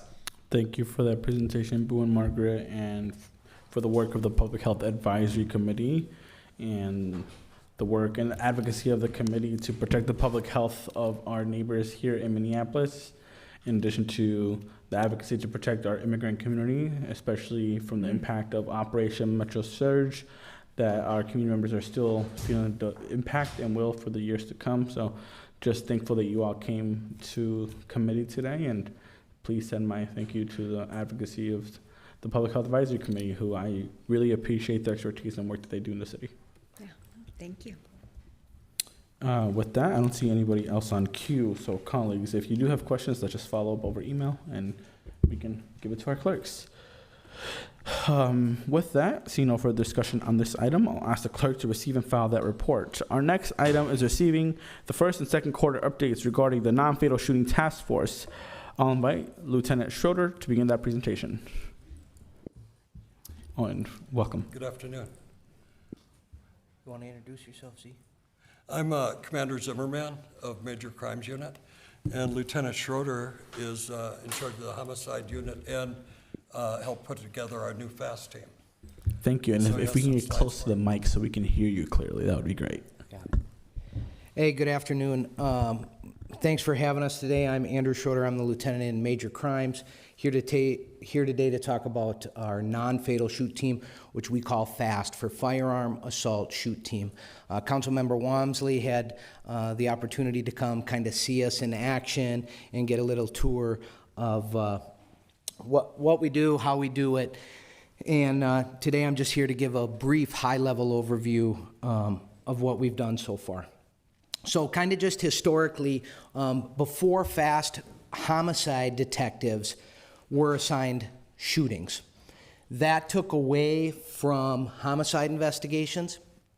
And so just kind of a little history of where we were last year. We had 226 incidents, 310 victims of gunshots, 32 multiple victim shootings. So that's 2 or more. So like as you guys talked about it at the beginning of the meeting here, we had a couple big ones over the weekend, the 9-person shoot at Rain, and then a 5-person shoot at 19th and Nicollet. And then Annunciation, we have a little caveat for last year because Annunciation had 29 gunshot victims. It was the highest victim count, the largest mass shooting in the country last year. So who gets shot in Minneapolis? This is what it looked like last year, and the data is similar this year. So 248 males, 62 females, 52 of the people shot were juveniles. A large percentage, just we're talking straight facts here, black males under the age of 35. So we created the Firearm Assault Shoot Team. We started March 22nd, so we've been going about 16 weeks here. This was created on the last time we were supposed to be here. So who's in FAST? We have a Lieutenant Adam Lipinski. It's overseen by Commander Zimmerman. We have 4 BCA agents, a Ramsey County deputy, Metro Transit deputy. We have 3 officers from Bloomington that are here just for the summer. And then we also share intelligence with, you name the agency around, that's who we share information with. Hennepin County is a huge partner. And then since this slide was created, we've also added a federal partner, a special agent from the ATF, which is just a huge, tremendous support to us. We also have the same type of support in the homicide unit, a federal ATF agent. So this was as of June 25th. Of where we're at for the year, 66 incidents, 91 victims. And the graph on the side just kind of shows where shootings are happening. Majority of shootings happened in the 4th precinct and the 3rd precinct. And then just a little context for where we're at right now. Since July 1st, we've had a busy July. We've had 32 non-fatal shooting victims, 3 homicide victims. So what do we do in FAST? We don't read the cases and decide if there's enough evidence to go investigate it. Every single shooting, as it should be, is thoroughly investigated like a homicide. All of them, no matter if the victim is cooperative or not, if they lie or not, if they tell us where it happened or not, we investigate it to the best of our ability. Part of the reason that FAST is successful and the model is successful is because we're taking shooters off the street. So that means people that are shooting are now not there to commit domestic assault, to commit robberies, to commit other violent crimes. We're taking them off the street by thoroughly investigating all shootings. Part of the shooting, the FAST team it's housed next to our homicide unit, which I'll put our homicide unit up against anyone in the country. They are the best investigators around. And to have these kind of new, younger investigators sitting with the homicide unit, like you saw, Councilmember Wansley, there's this kind of skill development and mentorship going on every single day. We have increased communication with the use of resources through Hennepin County and the BCA and all over the metro. And by solving violent crime, by holding people that shoot people accountable. What's cool about talking about shootings is everyone agrees that shooting someone is wrong. And that's probably something that doesn't happen in this room a lot, where every single person agrees on something. We're able to thoroughly investigate and hold people that shoot people, that fire guns in the city in front of people's houses, hold them accountable, and send them to jail. By holding people accountable improves trust with the police department, because they know that we're investigating their son or their daughter or their niece or nephew getting shot. Clearance rates, I didn't even want to speak about this because it's too early. These cases take time. We're still working on clearance rates in the homicide unit from several years ago. These are long, complex investigations. But as it is, 2025, the baseline was 73 cases at 41% closure, which is decent. That's all I got for you today. Now that we've given you kind of this overview of it, now future updates and meetings, we can kind of just talk about where we're at moving forward. So I'm happy to take any questions. Thank you. Minority Leader Wansley. Thank you, Chair Chavez. Of course, always excited to receive updates about the status of our FAST team, or our non-fatal shooting task force.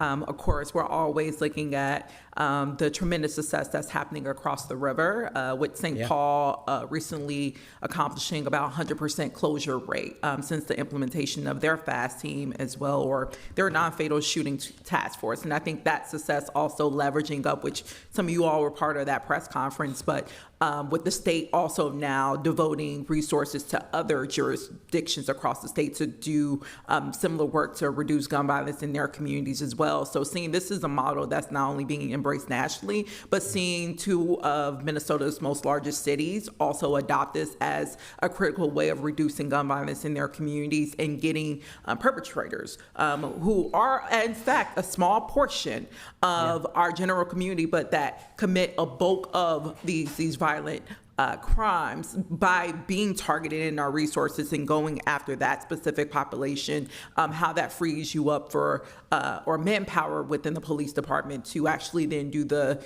accountability piece, getting the people off the streets and working with our various partners to do so. So always happy to hear the progress that's being made since the very early implementation of this. You mentioned March. And I just wanted to also get just some updates, because since March, as you're aware, we've had some pretty significant shakeup in our police department leadership structure.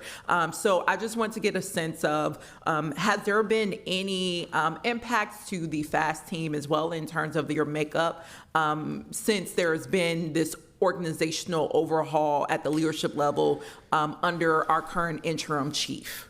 Yes, thanks for the questions. The major change is that since Interim Chief Peterson came, within weeks we had an ATF agent sitting with us in FAST. Okay. And I just got off the phone with Chief Peterson, and I talked with the sheriff last night, and we're hopefully going to be getting a sheriff's deputy to work with us on the FAST team also. Okay. And that'll be very important. And actually, that was something that we talked about during our tour as well. I think it would be good for this body to get a little bit more clarity, because I heard some confusion raised even a couple of weeks ago about the makeup of the FAST team in terms of staffing. So I know the budget amendment earmarked just under $2 million for, and this is within MPD's existing budget, to support the usage of investigators. And I know there's been some challenges with how to bring in the seasoned investigators that you all need in order to actually execute the work. But I've been so impressed with the creative ways in which you've brought in jurisdictional partners, across jurisdictional partners, to help fulfill the gaps. And at least during the tour, I was informed that some of these folks were doing it in their volunteer capacity. So can you just give an overview of like the composition of the team of, paid personnel to the support that we're receiving from other agencies in a voluntary capacity? So we pay Minneapolis detectives. Everyone else, we're not paying the BCA, we're not paying Ramsey County, we're not paying Metro Transit, we're not giving them cars, we're not giving them anything except access to our reports, our resources. So If they get called in on their overtime, that's on their city. What's interesting about the makeup of this is that to date, only about 47, we'll call it 50% of our shooting victims actually live in the city. That means half of our shooting victims live in Brooklyn Park, Brooklyn Center, you name the city, that's where they live. That's why there's this buy-in from, especially Bloomington. One of our first shooting cases, one of the victims was from Bloomington, and the suspect was arrested at his house in Bloomington, coming to the city to do violent crime. So we're not paying anything except the 7 officers and the lieutenant. Thank you for framing that. So for the MPD or city side, we have 8 dedicated staffing towards this, and everyone else is doing it in their voluntary capacity. I think that's amazing, again, of how you've navigated some of the staffing challenges to make sure that we're getting that seasoned expertise we need. And also, just for clarity, with the 7 dedicated staff, they're basically doing citywide work because they're taking the cases that you all are, receiving, the non-fatal. This is happening from all across the city, because I think there's been some concerns around, is this removing resources from one area for another? From my understanding, this is dedicated to addressing citywide shootings, correct? 100%. Okay. And, one thing, Councilmember, since we started fast, and I believe we told you this when we met with you a few months ago, and it's gotten better since even, is homicide now has time to clear up some of the cases from last year, and that they didn't have time because they were working homicide and shoot, what the FAST team is doing now. And so it's given them more time to follow up on those cases. And I know I've talked to some mothers at scenes at the hospital for our victims of shootings, the non-fatal shootings. And they just appreciate so much having an investigator come, doesn't matter what time of night or 7 days a week, and they really appreciate it, and it's making a difference. No, I love that, and this might be raised in the quarterly report that MPD is presenting, but I think they did this previously of you highlighting again, and you said this in and this has been uplifted in the model itself, as you just highlighted. When you're addressing the non-fatal shootings, and I forget the staff member who framed it, every non-fatal shooting should be treated as an attempted murder, essentially. That's one where it didn't happen at that time, but can happen again. And the way that you all have restructured your way under this task force to treat every single one of them as if they were a homicide, and then doing that alongside your homicide division with them being located next to you all, and then seeing the case closure rates significantly increase for our homicide division as well. Like, again, I'm just very impressed with what you all have been able to do with this in such a short period of time. And I'm looking forward to what the data shows. Again, you're at 40% right now around case closure, and that's a qualitative marker of progress that we should absolutely be tracking. And I'm glad to hear the anecdotal examples too of, having investigators be on the scene immediately, how people really appreciate that presence when they're experiencing one of the worst moments in their lives. Like, I'm really excited to see more of the progress come forward and the reporting on that to this body. So thank you all. Yeah, you're welcome. You're welcome. Vice Chair Stevenson. Yes, thank you. It's timely and unfortunate to be having this conversation now after a weekend of a lot of mass shootings or a lot of people getting shot in the city. So thank you for being here. It's clear, I've been talking to the inspectors in Precinct 5 and Precinct 3, my ward borders the two, and them talking about that they've seen reductions in violent crimes in those precincts.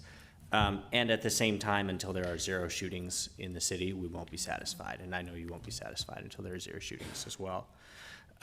So I know what's needed in some regards when it comes to policy at the state and federal level. We need gun control, absolutely.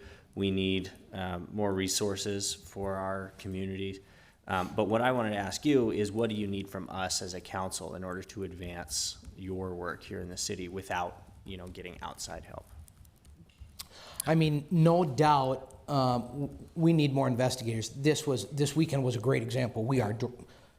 we're underwater from this past weekend, but Bloomington has 3 detectives. They're all fantastic, but they're leaving.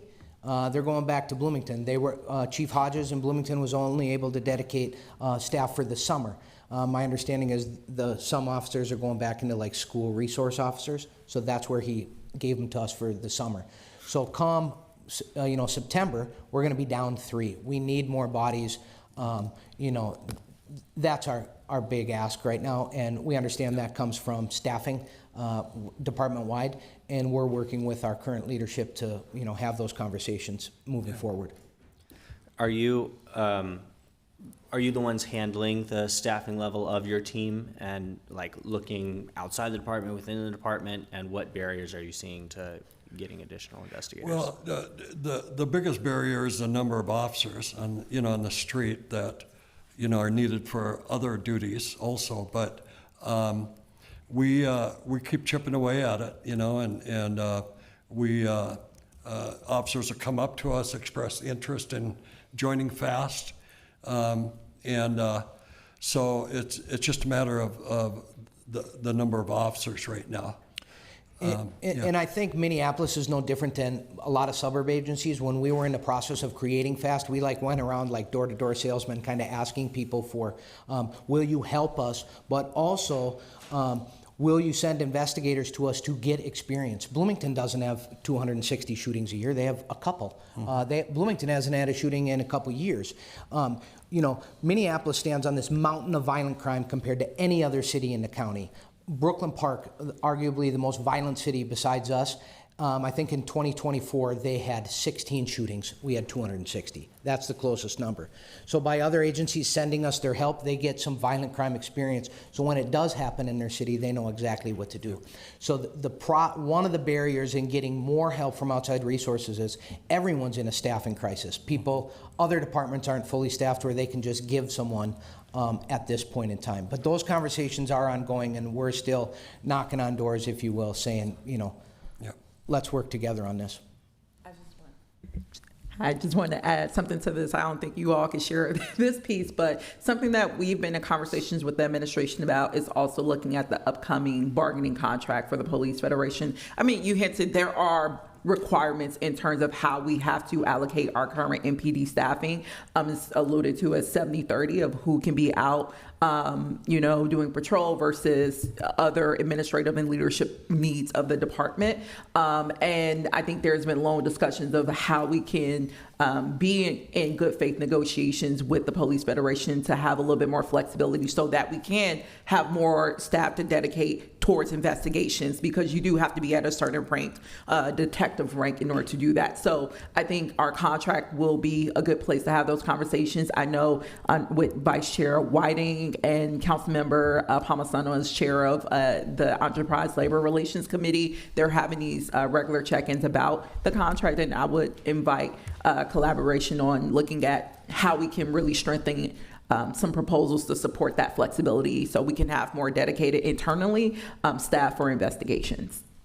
You preempted where I was going with this. I was wondering about lateral hires, whether that is a barrier or not, and what we could do there, as well as if civilian investigators would be possible. And I know under the contract, both lateral hires and civilian investigators are prohibited in some ways and limited in other ways. So I was curious if I would hear that from you, but that's something that I'm certainly looking at. Yeah. So thank you for preempting that.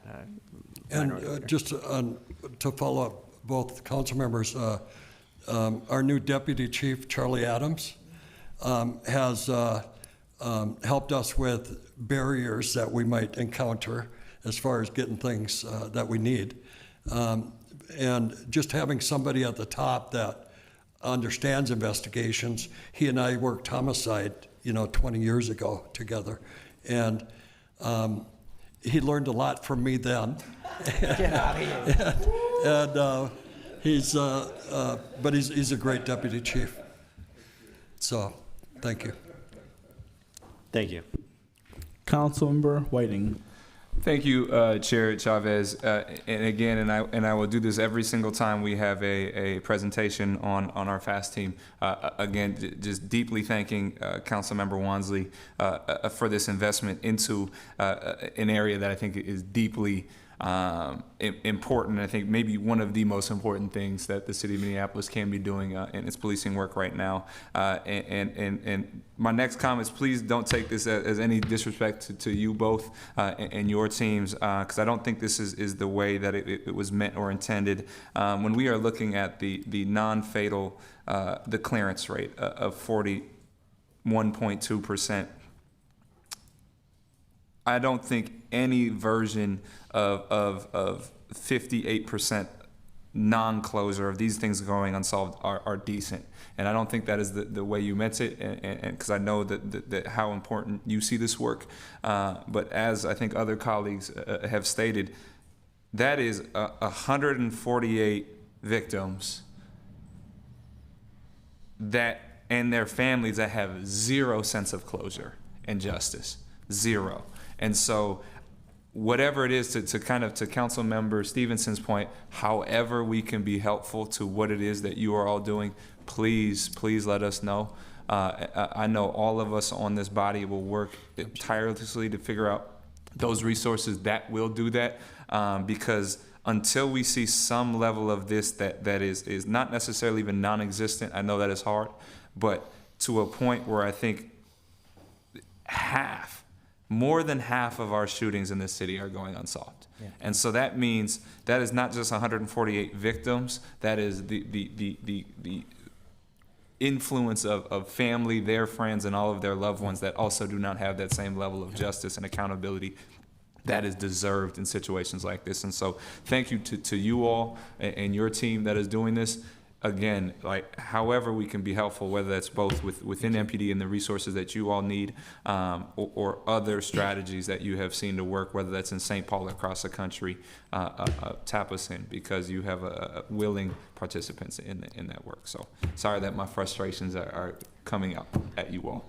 Thank you. If I can, please. We're 100% with you. And when I say our clearance rate of 41% is decent, that's compared to national average for cities our size. I don't think it's decent unless they're all solved. Exactly That's right. our goal. Yep. We want to be at 100%. Now, that's not realistic. Our 2025 clearance rates for homicides is the highest, one of the highest in the country. Yep. It's up close to, and we're going to close another one. Yeah. It's going to be 85%. Beautiful. And we shouldn't be satisfied until it's 100. Thank you. Yeah, That's right. Thank you. Councilmember Vita. Thank you, Chair. Thank you, Lieutenant, and thank you, Second. Come on, Z. You talking about Charlie like that, you're going to be in big trouble. I'll probably be a sergeant. Yeah. Thank you, Commander. I really do appreciate both of you being a part of this team, because I have a history of talking to you and learning from you about what's happening with our families, in particular on the north side. You both know I've come to you with questions and concerns, family members walking up to me at sporting events, at the store, wherever, and asking about progress in their family's justice. And so I really do appreciate the two of you being here and being a part of this team. But some of the questions I've had, though, was how was the number of officers determined?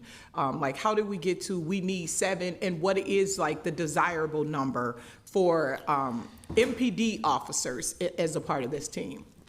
So when we were building the framework for this, we went based on, I guess, full disclosure, I met with St. Paul. They have a very successful team, and they told me the number of shootings they had, the number of detectives they had, and said, we don't have enough.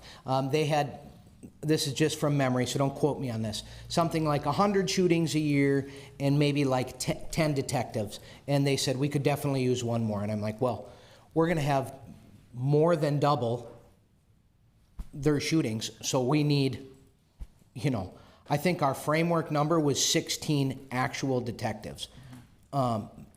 That's where we built it based on national model caseloads. We can't have one detective with 30 cases a year. That's too much.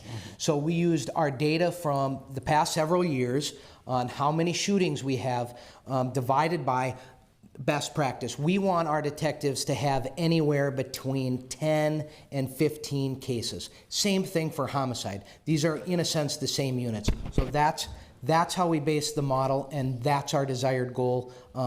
In a perfect world, 16 detectives. In a perfect world, 16 detectives. Yeah. Okay. And we built that number. We knew we didn't have 16 Minneapolis detectives, so we said, well, what can we get from Minneapolis? In our previous administration, and the number was 7 that they would give. So we had to figure out a way to come up with the difference, and that was door knocking from our with partners. other agencies. Okay. Yeah, okay. So the door knocking from the other agencies is good, but I think like where there's been some confusion on this council is that the 7 number were officers who were a part of a precinct and were taken out of the precinct and put into this team. So, for instance, the 4th precinct lost 2 officers to the FAST team. So I appreciate the ability to solve crimes, but that also means that 2 bodies on the preventative side of things are off the streets and are on this team. Yeah. And so the officers who built up this team were officers who were primarily taken out of precincts and put on the team. Yeah. No, that's true, Councilmember. Each of the precincts contributed, 1 or 2 officers. And I know it was difficult for Inspector Adams at the time to give up 2 officers to the FAST team, but, what I explained to Inspector Adams is, we have a whole team that's going to be investigating shootings that happen, and whether it's the north side or south side, and once more officers are on the job, hopefully those positions can be filled. But we needed to get experience. And 4th Precinct CERT team is one of the best in the city, and so that's why we went to all the precincts and got investigators. And one thing you have to think about is, if you're all not familiar with our community response team, CERT, there's a couple in the city. Those are like, the funnel to investigations. They're a unit that's a mix of patrol and investigators. So in a sense, out of 7 investigators, we only took 2 that were a 911 response. So only 2 officers off the street, if you will. The rest came from the downtown CERT team, the north side CERT team.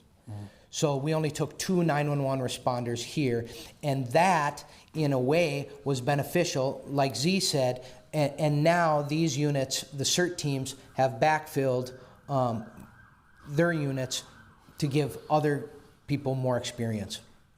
No, and I understand that, and I appreciate that, but I think the difference and where I've been struggling with this is that I followed the draft of new officers, and it's not always, a consistent number that comes into the 4th precinct. And so when the 4th precinct loses 2 officers, then that takes officers off the streets. We don't know how many officers we're going to get in the next draft. So however long those officers are away, and until we get a consistent number of people or technology or something to help us, there's always a loss in the 4th precinct. And you said it yourself. The 4th precinct has the highest, it's the 3rd and the 4th precinct that has the highest numbers of these crimes and fatalities, which mean that, yes, there's help on the other end, but on the preventative side, on the side of the folks who knows what's happening on the streets, if we keep taking constant losses like that, then you worked, Lieutenant Schroeder, you worked in the 4th precinct for a very long time. So you know how it is on the streets every day in the 1st precinct, and how important it is to have consistent representation out there every single day, and taking losses not only from task force or from drafts is a huge hit to a community that is dealing with a lot of problems. Yeah. Thank you. Councilmember Rainville. Thank you, Chair Chavez. I have a question for either one of you. When District Attorney John Choi, County Attorney John Choi came over to tell us about the success of the FAST team across the river. He said, he admitted that he had to admit they were wrong and how they dealt with the St. Paul police. They had to rethink that effort so they could have a better relationship. I'm wondering, how is your relationship with the county attorney? Has that changed with the Hennepin County Attorney's Office? I can tell you, we work and speak to and meet with members of the county attorney's office every single day. Our relationship on the line level is great. What happens up above us and below us, I don't know about, it doesn't affect us. We, the working guys that are putting people in jail and submitting charges, have an absolutely great relationship. Yeah, with the charging attorneys, the actual attorneys that go to court, great relationship, and they've been very good with us. So we don't deal with the politics up there. Right, So, and I'm not asking about the politics. I just want to say, are the cases getting charged? yeah. That's a work in progress always, and it's a conversation, but I understand. it's a good relationship. Yeah. Thank you. Minority Leader Wansley. Thank you for that. And actually, thanks for the reminder of like Chair Chavez. Last term, it was under your leadership that we were able to bring in John Choi and partners from forgetting the Minnesota Criminal Justice Reform Team to come and talk about this model. And in many ways, they do frame this as actually preventative. I often don't see 911 or patrol officers on the preventative side. They're on the response side. And this is actually meeting upstream in terms of being able to catch culprits more quickly before they're able to commit another shooting. And I would say the way that you've made up this team is very cognizant with you saying you actually pull only 2 officers off the streets out of the 7 that's dedicated on the MPD side. And noting on slide 5, like how explicit you name in precinct 4, and also what is the next highest, precinct 3 have the highest rates of shootings. And I can imagine that, again, the investigators that are dedicated on our side, they are spending a bulk of their time also responding to these incidents that's happening in North Minneapolis and South Minneapolis, where precinct 3 is, to remove perpetrators off the streets. And also, just for clarity of like case closures, you can't close a case until there is a prosecution. Right. So there is the whole full circle of from the start of the tragedy happens to the closure is being that someone is indicted on charges and are receiving judicial accountability. And that does have to happen in partnership with our county partners, which again, you all and even County Commissioner Ramsey, County Commissioner John Choi named that of like, this is a partnership model. You cannot do this in isolation. So it's great to see you all are layering in those partnerships and being very explicit in the needs that you have about needing for additional bodies in terms of investigators. And that is what the budget amendment that we brought forward essentially reflected. That expertise is giving you all that designated pool of investigators that it's been a struggle to just corral, because we recognize there's an extensive backlog, as Councilmember Wyden highlighted. The 100+ families who have not been able to be reflected in that case closure is one family that does not have closure, that did not receive formal or traditional justice. So I just wanted to provide some of that clarity. And also, again, thank you, Councilmember Chavez, for your leadership in having us be able to get to this place where we're talking about the implementation of the model, because there were naysayers then being like, I don't think we should do this. That's St. Paul's thing. We can't do that here. And it's like, we are doing it here. Yeah. And that's all. And we had people ready and willing within our police department. We had the political will of this body to move the money within the police department to say, no, we're going to prioritize this. Yep. And it's because of that we can see however many dozen families represented in that 41% case closure who are receiving justice, and then moving forward we get to that 100%, so that we know shootings are not becoming normalized in our communities, and thus gun violence. Yeah, so absolutely. I'm so grateful to be like, a year later, we're proving we can do the great things that St. Paul has. St. Paul is not the only city that can have nice things. That's right. That's right. In a year or two, I hope they'll learn from us.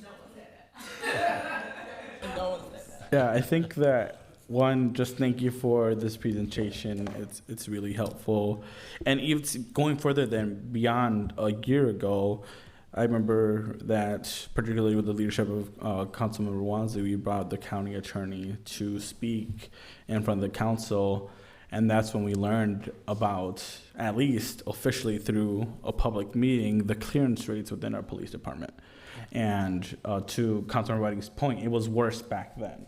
And I think that was very alarming for a lot of us on the city council, where cases were not being submitted for even charging. Like, what? You can't blame the county attorney if you're not submitting cases to the county attorney. That's just not how the math works. So I think that's an issue of, like, there's gun violence happening in our city and we're not even submitting charges to the county attorney. How are you supposed to prosecute gun violence if you're not even submitting it? So I think that was a big red flag that we had in committee a couple years ago. And then just want to thank my leader Wansi, because she was very relentless in at least saying this needs to happen. We learned from experts, we learned from Ramsey County Attorney's Office and the work that they were doing across the river. And then this budget amendment happened, and now the conversation around the time before this happened was that we should not be doing this because we're not St. Paul. We should not be learning from experts that have success with this kind of programs. And to me, it's like, I think this is showing otherwise, that we can learn from other cities to curb gun violence in our city and investigate things much better. So at least just want to add more context, because yes, to Councilor Whiting's concerns, we do need to improve our clearance rates. That is a major red flag, but it was even worse back then. And I think this strategy is one thing that needs to happen a lot more of in order to reduce those clearance rates, because behind these clearance rates, there are families, victims, loved ones that we all care about that have not had justice in their cases. So I at least wanted to add more details with that. Okay. Seeing no one else on queue, thank you all so much for being here. I'll ask the clerk to receive and file that report. Our next item is receiving a report related to the police department's participation in federal task forces. Welcome, Commander Brown.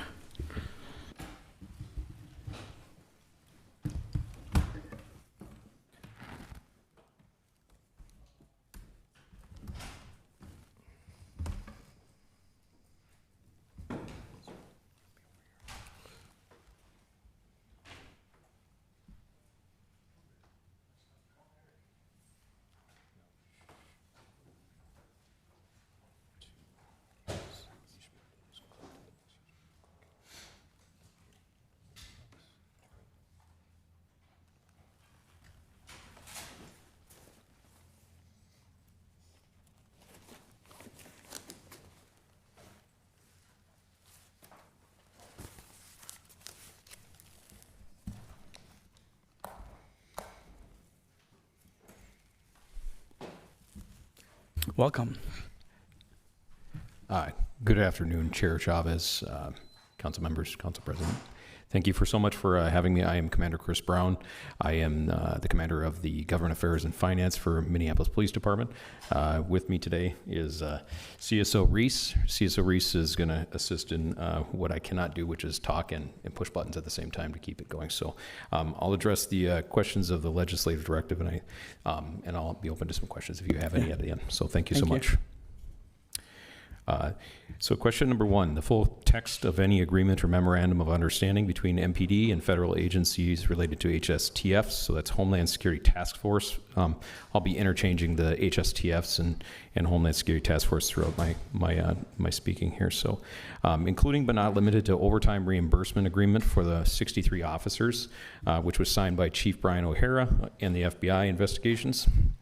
The specific question outlined include the date of each agreement that was executed in the name and the title of all city officials who reviewed and approved the agreement prior to signing. So the full text of the agreement can be found in the LIMS file that was provided to council, and the agreement was executed on January 23rd, 2026. The MPD signatures was former Chief Brian O'Hara, Commander Eric Forrest, who's now retired with investigations, and Investigative Lieutenant Steve Herron. Second question. The total number of MPD officers that were assigned to HSTF-related duties, the durations of their assignments, and whether the scheduled end date exists for the collaboration. Specifically, identify the specific investigations or enforcement categories officers have been assigned to. So I'm going to provide a little bit of context to this. So Homeland Security Task Force, HSTFs, are federal interagency law enforcement partnerships. They were established in 2025 to address the complex criminal investigations and threats involving transnational criminal investigations, human smuggling networks, cartel-related activity, weapons trafficking, money laundering, and other cross-border criminal activities. The task force were structured as coordinated multi-agency operations involving federal, state, and local law enforcement partners and rely on intelligence-driven investigations and regional enforcement coordination. HSTFs are generally led by federal agencies, including components of the Department of Homeland Security, such as HSI, as well as Departments of Justice, which includes the FBI. Based on publicly available information, participation in the HSTF-related activity may include investigations involving organized criminal enterprises, weapons trafficking, financial crimes, and other public safety-related criminal investigations. Any participation by the Minneapolis Police Department would be limited to lawful public safety or criminal investigation functions conducted which are consistent with MPD's authorities, city policy, and all applicable laws and ordinances. So in the limits file that we provided, there is a press release that was dated June 30th, 2026, that relates to the specific task force that led to this legislative directive, and I'll talk a little bit more about that after the questions here. So specific MPD HSTF investigations, some of the more recent ones include, there's a Lowe's gang investigation. That's a RICO case out of North Minneapolis. RICO stands for Racketeer Influence and Corrupt Organizations Act.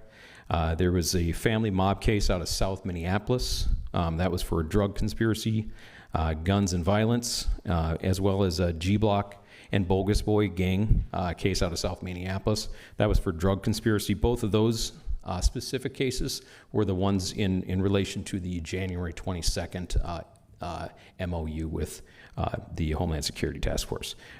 Additional cases recently, there's a firearms possession case out of 19th and Nicollet Avenue South, a firearms possession case which was related to a St. Paul shooting, as well as a carjacking incident that occurred at 19th and Nicollet South. The next part of this question, describe the chain of command governing officers while on HSTF duties, specifically whether officers report to MPD command or to a federal agency supervisor.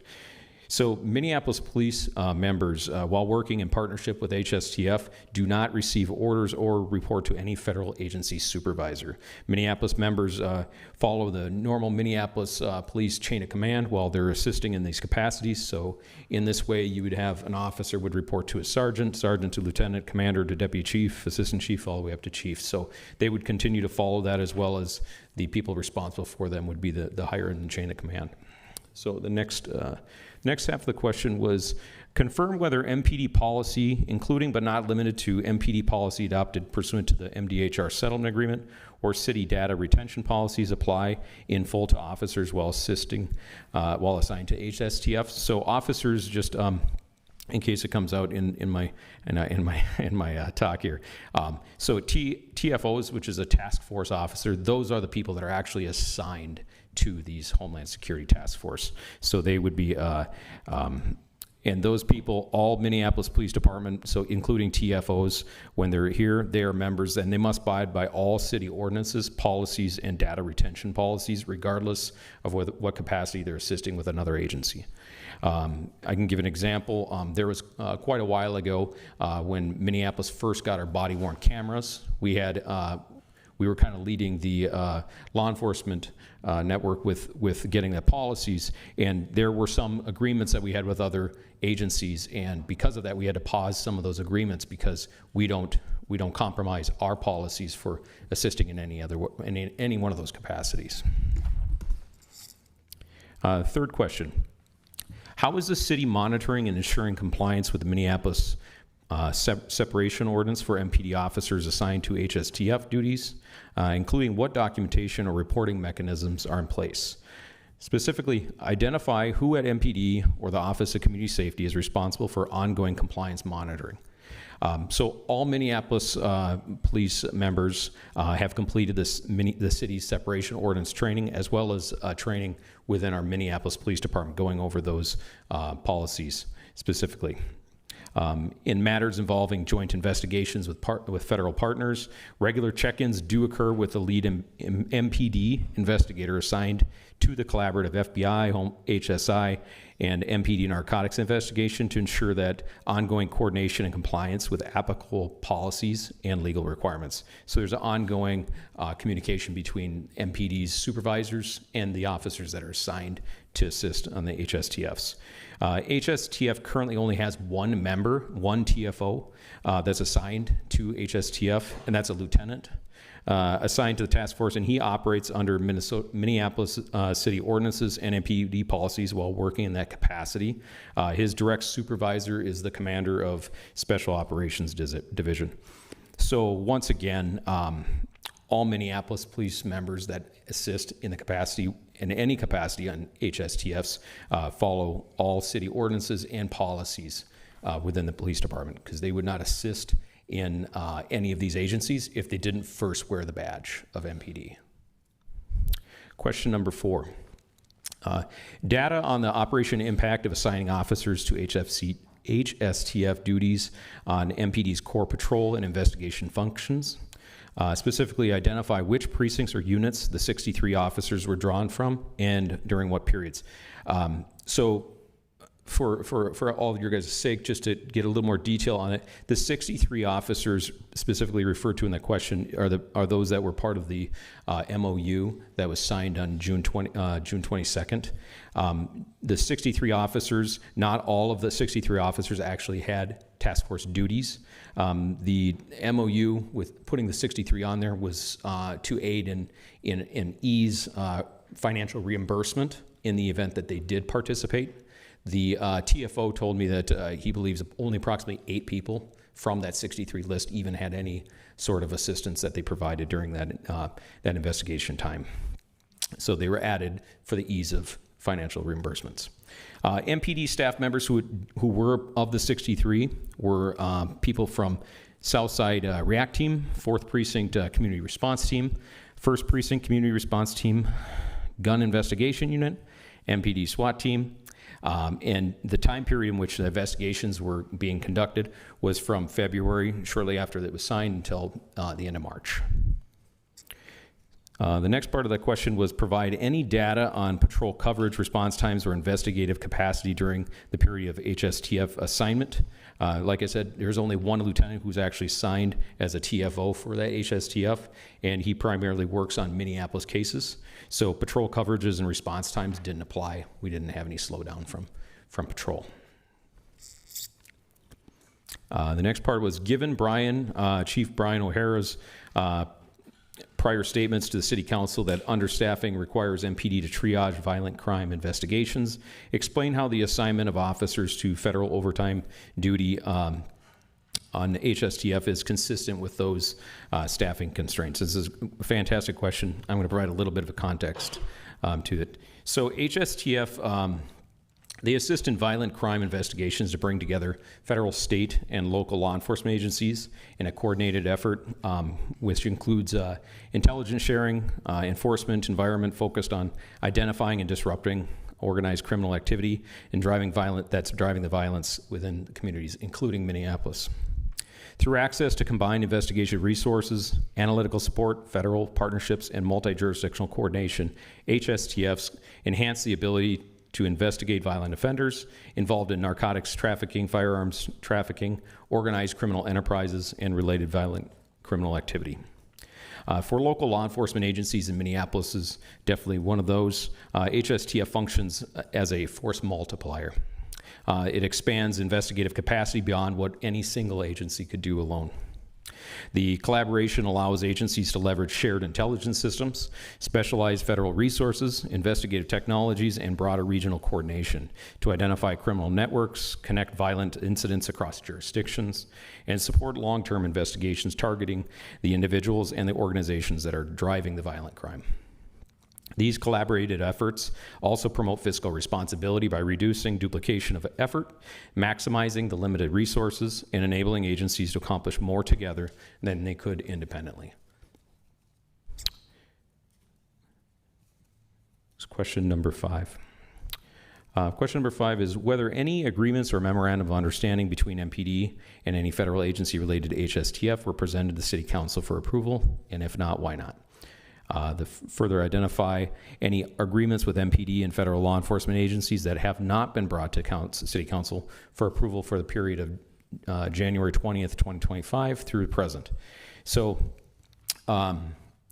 So historically, when it comes to a lot of these agreements that Minneapolis MPD is engaged in, historically I would say the answer is no. And I'll give a little bit of because many of these agreements, that MOUs, the MAAs and the JPAs, many of them, they've been in place for nearly 20 years. They reflect long established collaborative partnerships amongst different jurisdictions and agencies. These primarily serve as mutual acknowledgements. Most of them agreements specifically just outline that one agency will aid when another circumstances warrant it and reinforce a coordinated response to public safety needs in both communities. So MPD currently has 25 signed agreements. Some of them have end dates and others are ongoing. Of the 25, 10 of these have been approved by the Minneapolis City Council, many of which that are signed by Minneapolis City Council are specifically because there's a reimbursement expectation. So there's a financial requirement to get approval for that. So examples of the different types of agreements we do have with other agencies, there's MOUs, which is a memorandum of understanding. That's just a formal document between the two parties to work together on a mutual understanding of terms. There's the MAAs, which is an agreement between two agencies to share resources, jurisdiction, and staff during certain circumstances. And the MAAs, they are contemplated and authorized under Minnesota statute. The joint powers agreements, the JPAs, they're legally binding contracts between two parties and public agencies to jointly exercising common powers, pooling resources, and sharing the risks to provide services. And both JPAs and MAAs are both contemplated and authorized under Minnesota state statute. I'd like to take this time to just give a little, I've spoken to a couple council members in the last couple of weeks. One of the common questions that I've heard is just touching on the deputization that goes on when these people when these TFOs are working alongside the federal agencies, and the reason for that. So there's a couple points to make here. First one is I can't write a federal warrant. I can't. It's not because I can't physically do it. It's because I'm not authorized to do it. So by being part deputized underneath the federal regulations, you're allowed to gives you that authority to be able to write a warrant specific to that. There are other things, documentation, other things that you become privileged to be able to do so. So why is that important? Well, I got to do a little bit more digging to be able to explain the details of it. So the federal government operates and gives their regulations under the CFR. That's a Code of Federal Regulations. The Code of Federal Regulations is made up of titles. There's 50 titles. Federal authorities that are granted underneath those titles are for different agencies so like one title might be to investigate firearms cases. Another title might be to investigate drug cases, customs cases, and yes, there are titles specifically for immigration law enforcement as well. So the titles that MPD has been given deputization in order to investigate are going to be for firearms, drugs, and customs. Each one of those are the titles, and those are the deputizations that they actually are providing authority to do. So unique to that is there are different MOUs, one existing with HSI, and I can give you a little bit of interesting, and this is an older case. They specifically outline in those MOUs the authorities that are granted or not granted. And one of those on HSI specifically says, and I'm going to give it verbatim here. So Title 18 in the CFR is what gives enforcement for immigration laws.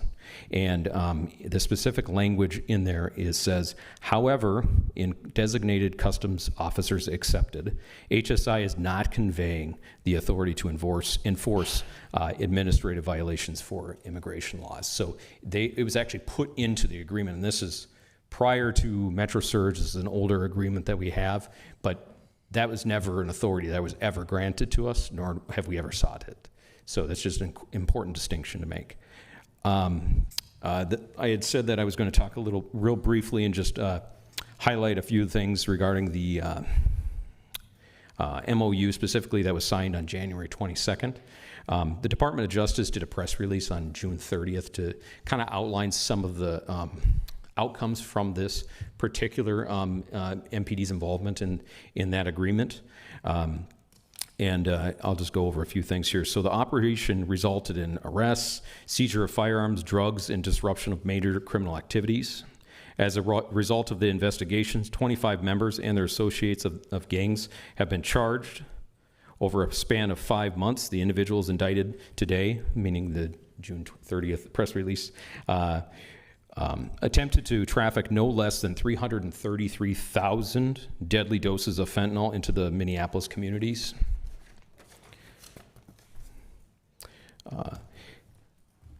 One of the targets of the investigation was a family mob drug trafficking organization. The members of this gang were fentanyl trafficking conspiracy, and it maintained that open air drug market near the area of Lake Street and Park Avenue South.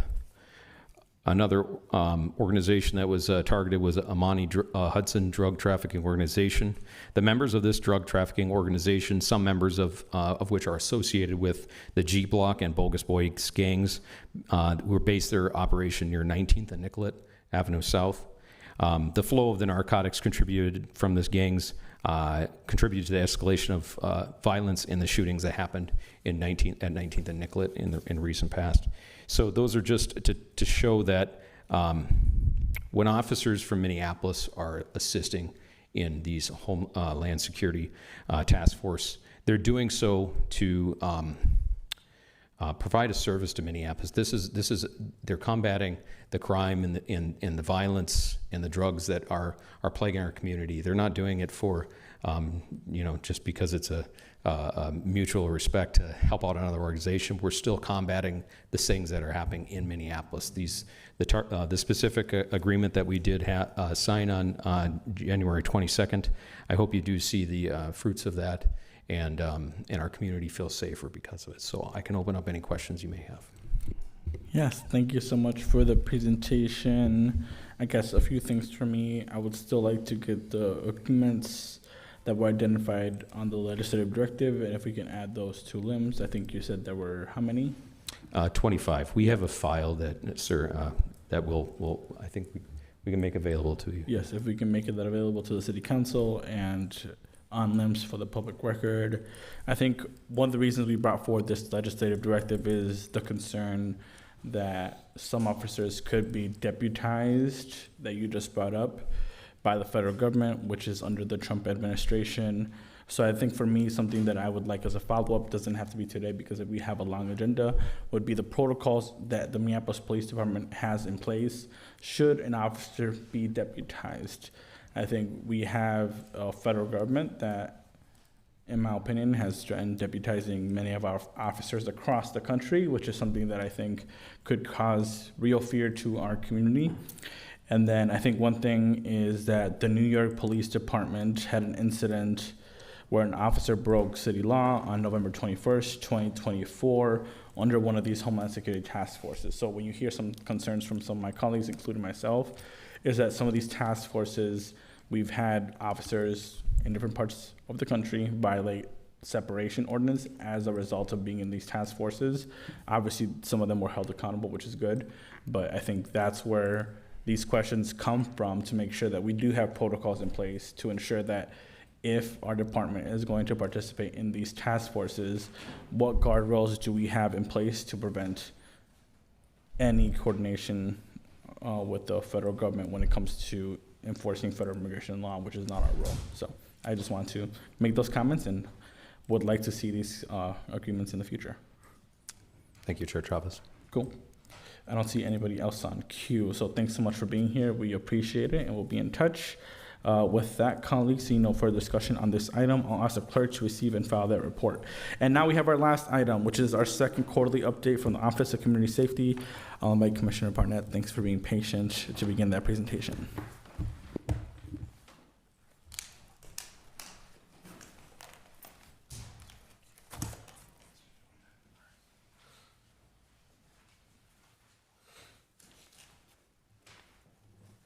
In the interest of time, if it's okay, Chair, one, I am not good at the computer, so someone will come up and do that. But what I'm going to say, I think most of this you know. So if you don't mind, I'll just start without the slide presentation.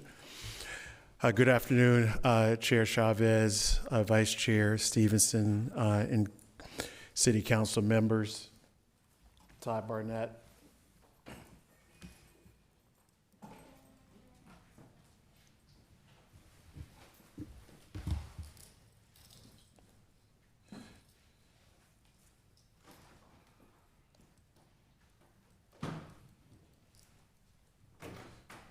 It's not moving forward.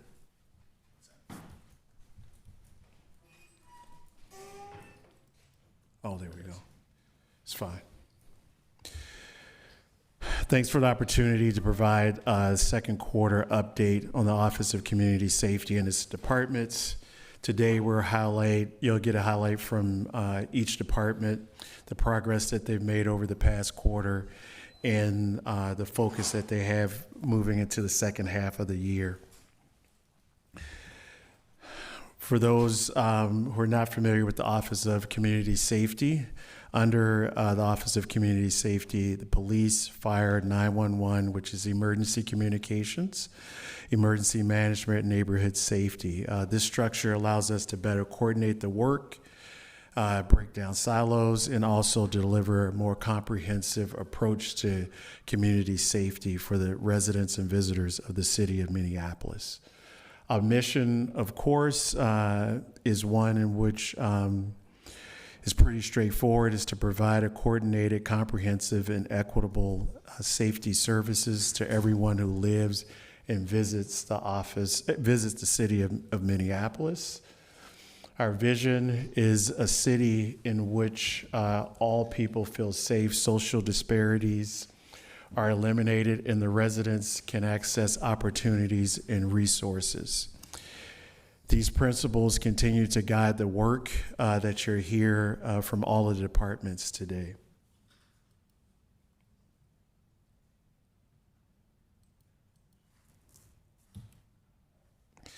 Highlights from the Office of Community Safety for the second quarter.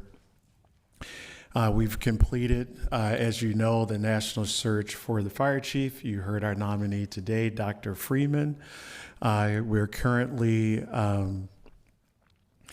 working on and looking forward to presenting the council with a new nominee for the chief of police. We are also in the process, as I believe all of you are aware, that the behavioral crisis contract will expire here soon. And so we've been going through the process of looking for our vendor for 2027. As we look ahead,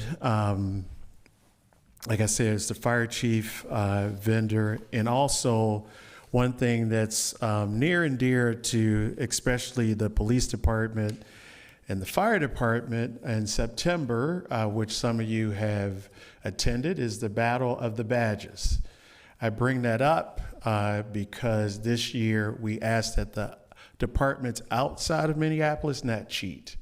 They like to bring in ringers to do the barbecuing, and we stick by the rules. So we're looking forward to that. In fact, that is one of the highlights for the summer, and I'm so glad that they brought it back because it's a chance to engage with community, and it's just a very fun time for our departments to be out there as well. So I'll pass it off to emergency management, and I hope Director Sayer can advance this. Thank you. Welcome, Director Sayer.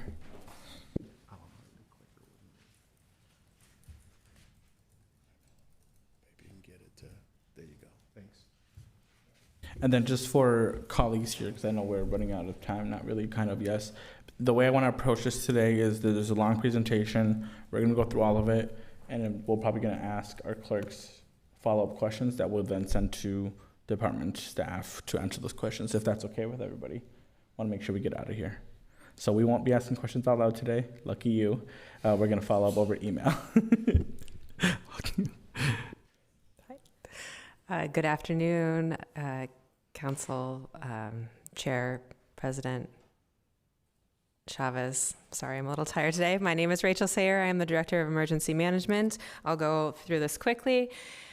You all know our mission. We are here to prepare the community and coordinate responses to disasters. In Q2, we engaged directly over 600 people alone. We're really proud of that, on readiness for disasters at different events, where we really centered, especially engaging with our historically marginalized community members. All 65 of our sirens in the city are currently updated and working. That's a really exciting status for us all. We had a lot of updating and maintenance to go through over the last year. We have transitioned our emergency supply warehouse, which is really for emergency large-scale disasters, onto a digital system. That's also really an exciting transition for us. We have increased our collaboration with the Health Department's emergency preparedness team, so we're approaching that work as one, as a whole city. And we collaborated with a lot of partners to better understand the St. Anthony Falls cutoff wall report that came out a few weeks ago and the implications for city preparedness. We also in Q2 worked to support emergency alert messaging alongside in response to our MPD colleagues when needed for a few incidents, and we continue to work on recovery activities for annunciation and related to OMS. Looking ahead to Q3, which we're in now, we would expect to see continued severe weather, including potential for extreme heat. Air quality, just want to point out, the National Weather Service said that the fires up north are likely not going to be out until it snows. That means we need to expect poor air quality off and on through the rest of the summer into the fall. Elections preparedness is another item that we're wanting to focus on, as well as looking out to the 2028 NFL draft planning. I'll just note my department has been pulled into Heritage Park coordination. That is taking almost all of our time, so that means everything else takes a backseat right now. So some of this critical work is basically on hold while we do that other work. That's it for me. I will hand it over to Neighborhood Safety. Welcome, Director Harrington.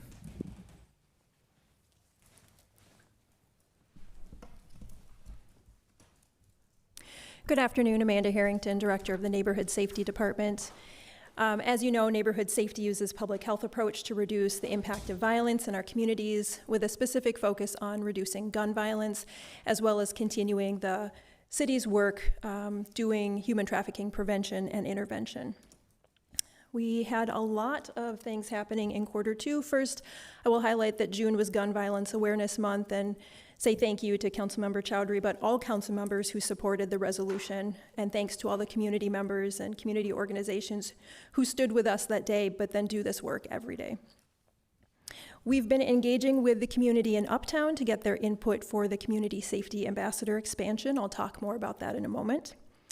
And as Director Sayer mentioned, we had the Safe Summer Kickoff. We believe about 500 people were present at that event, and so we appreciate everyone who came out on that very hot, sunny day. In May, we launched a shooting alert pilot with Minneapolis Police Department in the 3rd Precinct. Neighborhood Safety now gets updates from MPD when shootings occur so that we can get that information consistently to violence interrupters.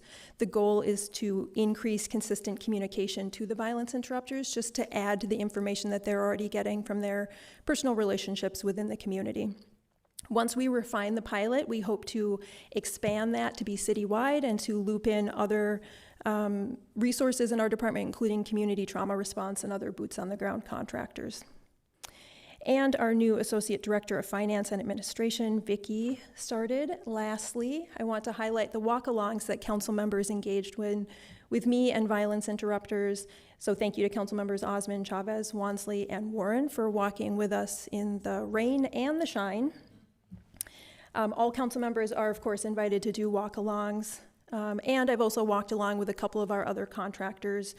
I particularly want to shout out community peace builders who have been working in the Stevens Square area and are spending some extra time at 19th and Nicollet following the recent shooting.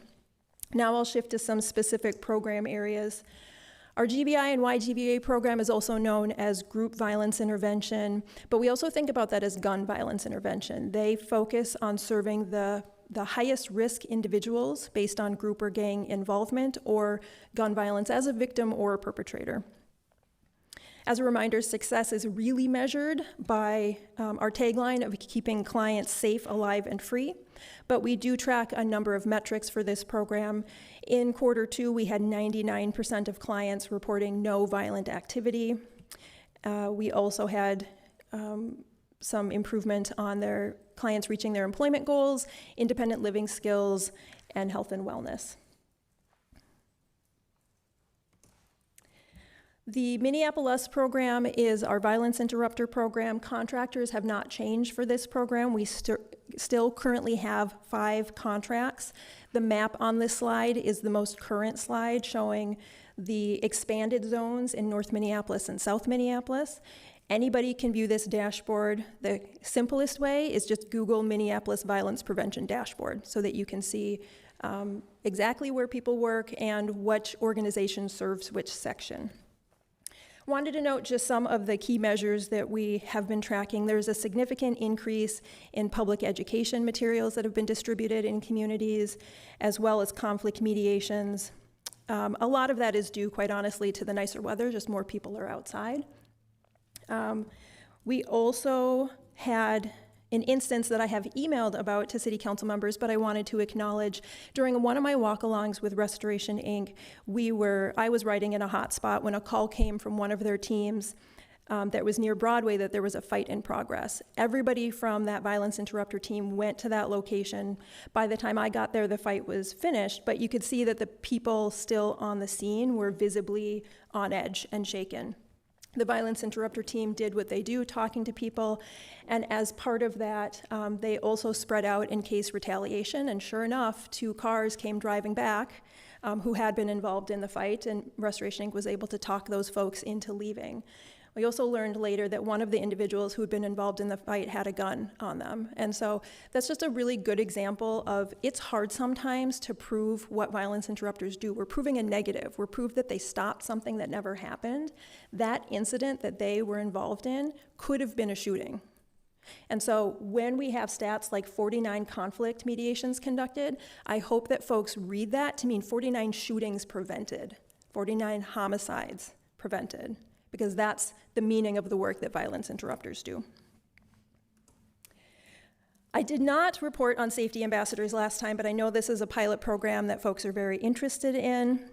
Our community interactions have nearly doubled from first quarter, as well as an increase in business checks, referrals to shelter, and safety escorts. We think a lot of this is due to seasonal changes with, again, more folks on the street, but also with the conclusion of Operation Metro Surge. During that time, a lot fewer people were on the street, and in fact, some businesses were locking their doors, making business checks impossible to do. We had rolled out the dispatcher in January, but calls really started being received by them in April. We've had 15 calls from the Lake Street area and 5 calls from the Franklin area. 10 of those resulted in escalation to 911, and one of those included a person with a weapon. We, as I noted, are going to expand into Uptown based on that geographic area. Right now, we're anticipating hiring 8 ambassadors, 2 supervisors, and 1 additional dispatcher, because we anticipate that the community will tell us that the hours the safety ambassadors should be out in Uptown are different from the needs on Lake Street and Franklin. We have created a survey in addition to the meetings that we're going to get input from the community. And the job descriptions that we have for this are currently with HR and the union for approval, because as folks know, we are bringing that particular pilot in-house. Given the number of questions I've received on this in previous council meetings, I have noted to council members that we've tried to schedule legislative laboratories to dig into this deeper. It's been rescheduled twice, but I'm still hopeful that we'll get one on the books. And community trauma response, I want you to know I did hear this question and I sprinted up here, but I made it by the time the vote had already been taken. So I'm hoping to answer your question now while I give a summary. So community trauma response currently has 9 contracts. All of those contracts end at the end of August. As you noted, one of those contracts, A Mother's Love, was on the consent agenda earlier for an amendment and a 1-year contract extension. We are planning to redo all the community trauma response model in general. The A Mother's Love contract extension is really the first step in that change.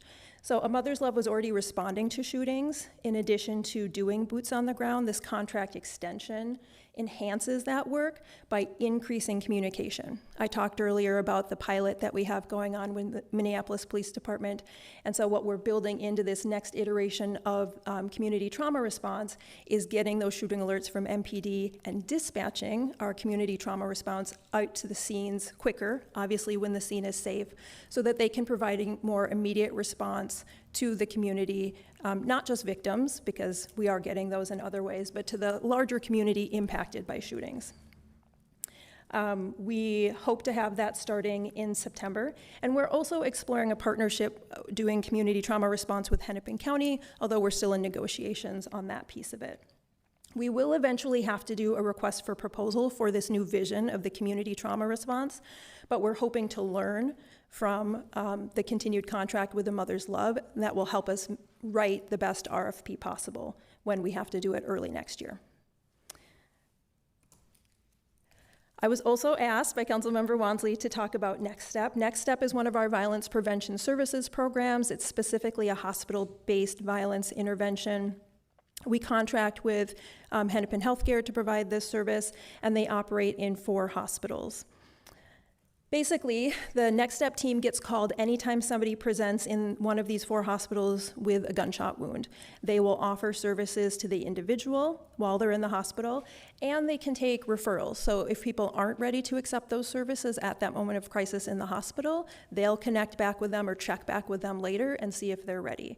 Their goal is really to reduce retaliation, so calming everybody down in the moment, but then also providing that long-term care. It's a long road to recovery after somebody's been shot, and so they support them getting physical and mental health treatment, financial assistance, advocacy. They collect a lot of information, but a few highlights: they've served 355 patients this year, 29 of whom were new in Q2. Their most used services include individual counseling, emergency financial assistance, and crisis intervention.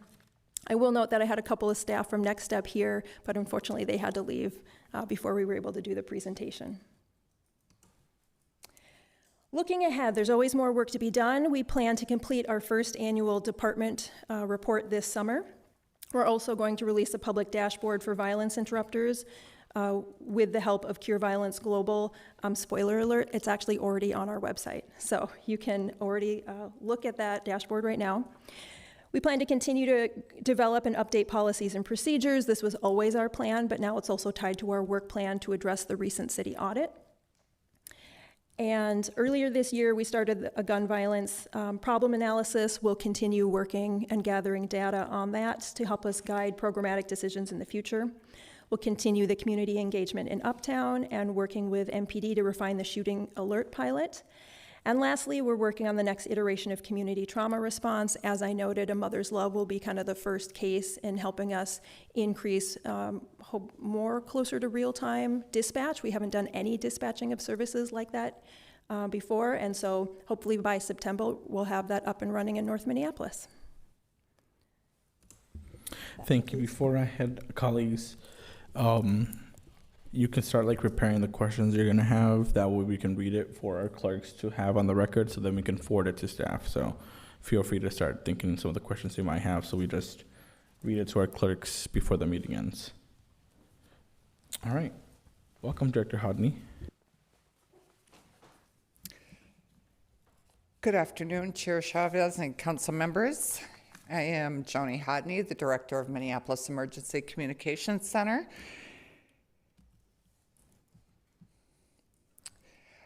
Our mission statement for the 911 Center, most of you are familiar with. Our main goal is to save lives, protect property, and assist the public in their time of need.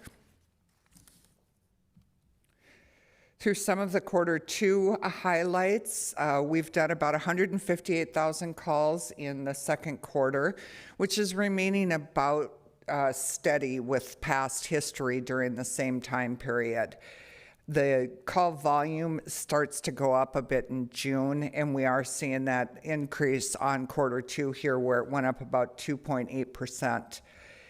Our call answer times are slowly increasing from where we were at last quarter.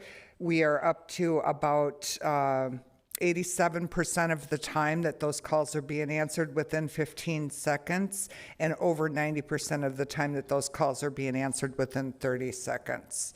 So we're getting closer to reaching the goal of wanting to be over 90% of the time in 15 seconds or less. Our staffing has remained fairly steady in the radio shop for several years, although there are a couple of retirements that are possibly on the horizon in that department.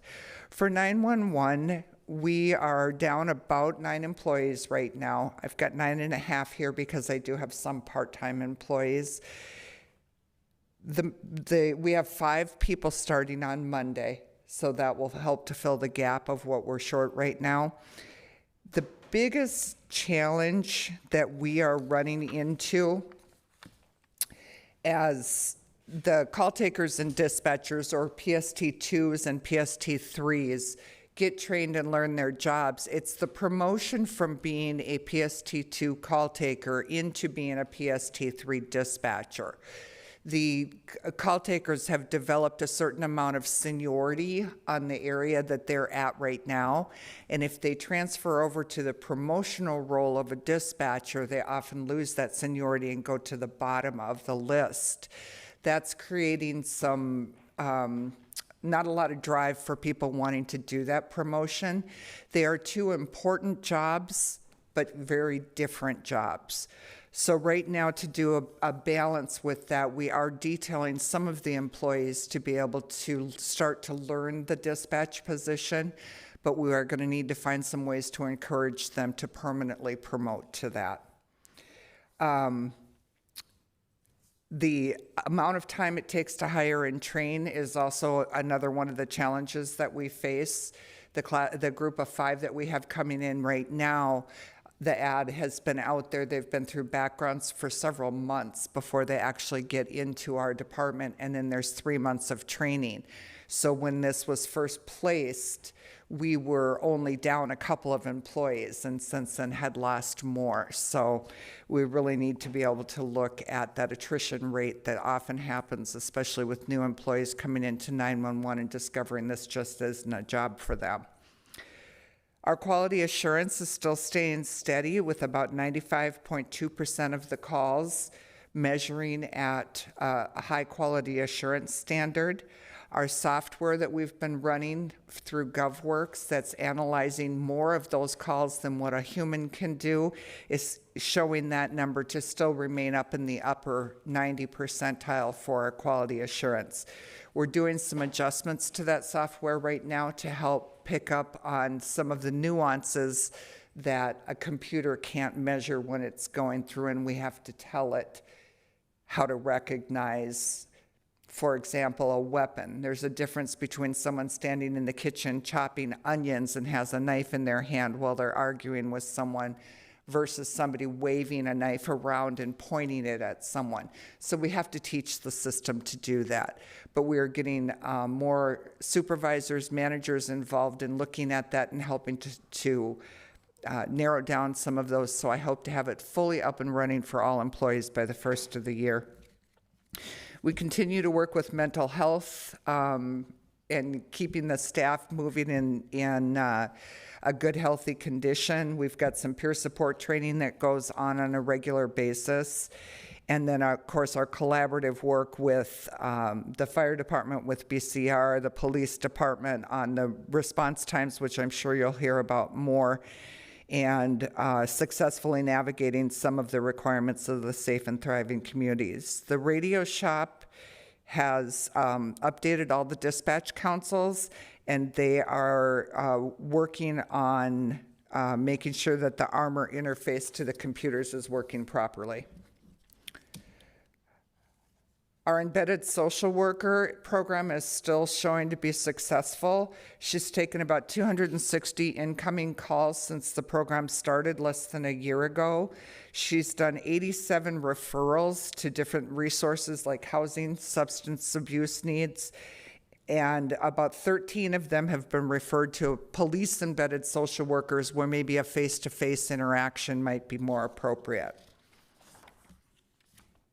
Looking ahead into quarter three, our call volume typically starts to drop after about the second week in September. The first couple weeks in September are still very busy as kids get on the wrong school bus, and we spend a lot of time helping with that. Our training will continue to grow with this quality assurance program, and thank you for approving today the hire program that we'll be adding to GovWorks, which will help us do some better screening and analyzing for training. The embedded social work program is starting to make some outgoing calls on calls that she's sitting in there that may be a check well and could be a resource she could resolve over the phone rather than sending a service out there. And we'll also start working more with Hennepin County and COPE over the next couple of months, as COPE is now able to directly tie to our computer system in a unique method so we can see where they're at. We can't dispatch them through this system, but at least we can see where they're at and help to make sure that they're secure. Radio Shop is going to be working on the 3rd Precinct Community Safety Center, and our CAD system upgrade that is due to go into place in the 4th quarter is installed on our training system right now, and we're spending time over this quarter, the 3rd quarter, working the bugs out of it before it actually goes live. And I will turn it over to Chief Rucker. Welcome, Intern Chief Rucker. Good afternoon, Chair Chavez and committee members. I am Interim Chief Melanie Rucker, Minneapolis Fire. We'll start off with our mission statement. This hasn't changed, so you guys, I won't have to reread it for you all. And then we'll go on to quarter 2 highlights. We have graduated our 10th EMS Pathways Academy class since the program began in 2016. That class graduated on May 22nd. Out of this year's class of 20 interns, 17 of those graduates are now nationally registered EMTs. And from the 2016 on, graduates from the Minneapolis EMS Pathways Academies have become Minneapolis firefighters and paramedics in agencies across the region. Of nearly the 200 graduates, 67 are currently members of the Minneapolis Fire Department. Another 8 of those graduates are part of this year's academy. And as you all know, the EMS Pathways Academy is a pathways to help bring into the fire department the historically underrepresented communities, BIPOC communities, and women into the fire department. So we are very proud of this program, and we continue to have it every year. And then the next highlight that we have is the public safety aid added to the fire department's budget in March, allowed us to upgrade critical safety equipment. We purchased 9 new sets of extrication tools. There are spreaders and cutters, commonly known as the jaws of life, which are now being outfitted for and to be deployed on our rescue truck as well as our ladder trucks within the next few weeks. And this is crucial because according to manufacturers and NFPA standards, these tools should retire after 10 years of service for the safety of our firefighters and communities. Our tools were 14 years old. As you know, extrication tool ages, the hydraulic fuels leak, the cutting, and it reduces our cutting and spreading capabilities.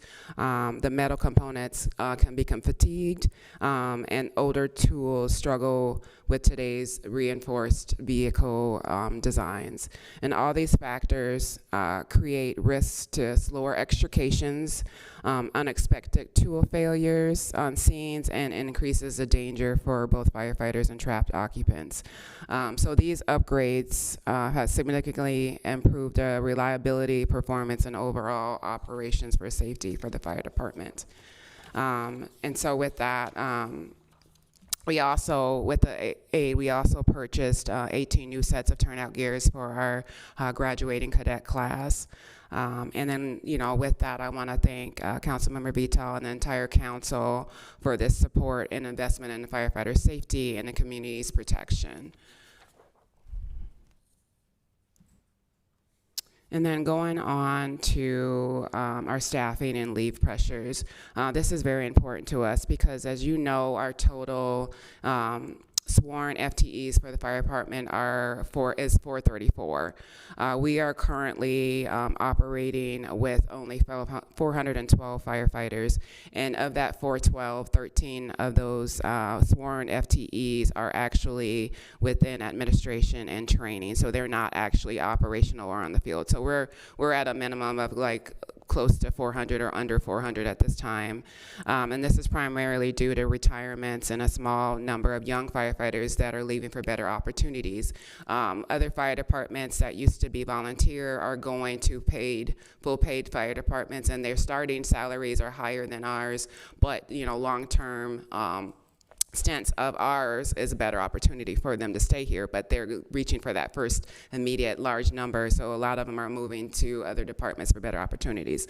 And then also in June alone, we have a noticeable loss of 10 plus firefighters that are retiring. Our department currently has 73 firefighters that are eligible for retirement this year. That's just eligible, so we're not certain how many of those are going to take that opportunity to retire. So that represents a significant staffing challenge for us. And even after the current cadet class of 17 graduates, we will still be remaining under our utilized strength and bringing us to 429 operational staff sworn personnel. And then on any given day, approximately 50 fire personnel are absent from duty due to various types of leaves, as we have mentioned before. It can include long-term military leave or just short-term military leave, paid parental leave, FMLA, PFMLA, as well as our PTSD-related leaves. This daily impact places additional strain on our operational capacity, so that's major for us. And so again, with that, that's going to also increase our overtime and higher back needs. And then Q2, our total responses has also increased based on just from last year's Q2. This year, we, for total emergency calls, we have increased 350 calls overall since last year. And then of those total calls, 145 of those are structure fires, which has also increased since last year. And then we can go on to our BCR, which is contracted under fire. Their total response calls for Q2 have went up as well. Their current Q2 is 2,532. So they have increased about 600 since Q1. And as mentioned before, our behavioral crisis response contract with our current provider expires August 15th, and we are out for RFP. The new behavioral crisis response has been renamed to mobile crisis response, and this name change is based on broadening the scope of response to include responses not just based on mental health, but outside and just kind of the livability crises that they can respond more to, not just only based on mental health responses that are needed. So we have to increase that capacity. So that's where we're changing the name to mobile crisis response. The RFP closed on May 19th and is currently in the review and evaluation process. The new contract is scheduled to begin on January 1st, 2027. And then also, again, our current firefighter cadet class that we have going on right now of 17 is set to graduate at the end of August. And of that 17, we're proud to say that 5 of them are women. So that is a great asset to us to currently expand this profession to all people that are willing to work and serve the community. And then also we are currently in our promotional process of replacing a deputy chief position that's due to retirement, as well as our promotional positions of our fire motor operators, which are the ones that drive the trucks. So that's what we have looking forward into the look ahead in Q3. Thank you. Thank you. Next, Safety and Design, Director Will Christensen.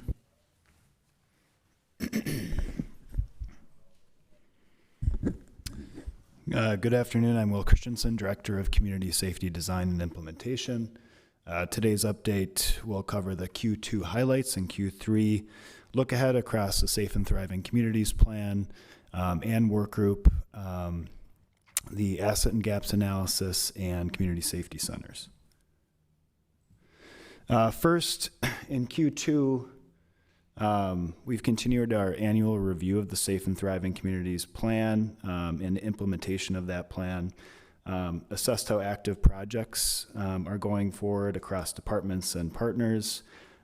Looking ahead to Q3, we'll keep refining that plan and share that and publish an updated implementation roadmap for the rest of 2026. For the Safe and Thriving Communities Work Group, we're in the process of seating 6 new members for that work group, hopefully by our August meeting. They've adopted their 2026 work plan. This work plan really continues departmental presentations and site tours to learn more about the city, our systems, and the Safe and Thriving Community Report. They've heard from MECC, 911, and emergency management.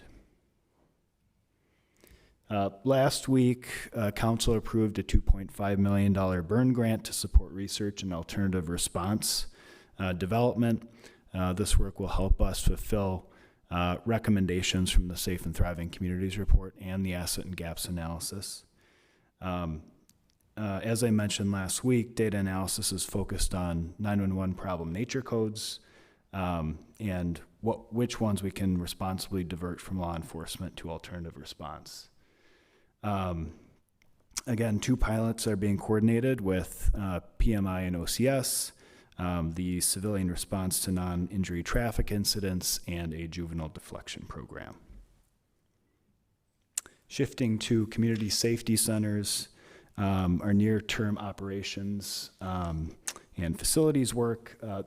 The Lake Street Safety Center continues operations. For South Minneapolis, construction started in May and operational planning has begun. For North Minneapolis, the 4th Precinct, North Minneapolis Safety Center and 4th Precinct feasibility study kicked off. In Q3, we'll evaluate Lake Street as a pilot, capture lessons learned, and prep for the transition to the South Minneapolis Safety Center. And then also in Q3, South Minneapolis Community Safety Center construction and operations planning will continue with an anticipated goal to open that center at the end of 2026. I want to provide a brief overview of operations at South Minneapolis Safety Center and how we're envisioning that process. The center's functionality will prioritize usability and co-located services. As you know, core components include a 311 service center, several community-based organizations, the Youth Connection Center, and shared meeting spaces. So next steps there to finalize our operations plan, a space use policy, and establish operating hours. As we do this planning, core principles that guide it include person-centered and trauma-informed design, and establishing clear governance and communications to clarify different partner roles and streamline services. These last two slides, 7 and 8, are really for your reference, covering our work in Q1 and Q2, and looking forward to key milestones in Q3 and 4. Thank you.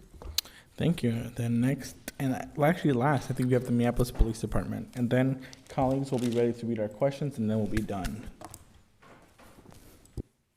Welcome. Thank you, Chair. Good afternoon, Chair Chavez and Vice Chair Stevenson. I'm Christopher Gators, Assistant Chief of Minneapolis Police Department, and I'm here along with Assistant Chief Mark Luco to present a presentation for the update for the Minneapolis Police Department. We'll start off with the year-to-date recruitment and staffing numbers. The last time we gave an update, I went through the laterals, recruits, and cadets and CSOs and kind of give an understanding of what those platforms are or pathways are. So unless you want me to repeat those, I'll for the sake of time, move forward with the numbers. Laterals, we're at 10 for hiring at this point this year, as of July 13th, I will say. Recruits, we're at 13 have been hired. Cadets are at 45, and our community service officers, which are commonly known as our CSOs, are at 28. Our total number to date of hires for 2026 is at 96 as of July 13th, and our total sworn staffing as of July 13th was at 626.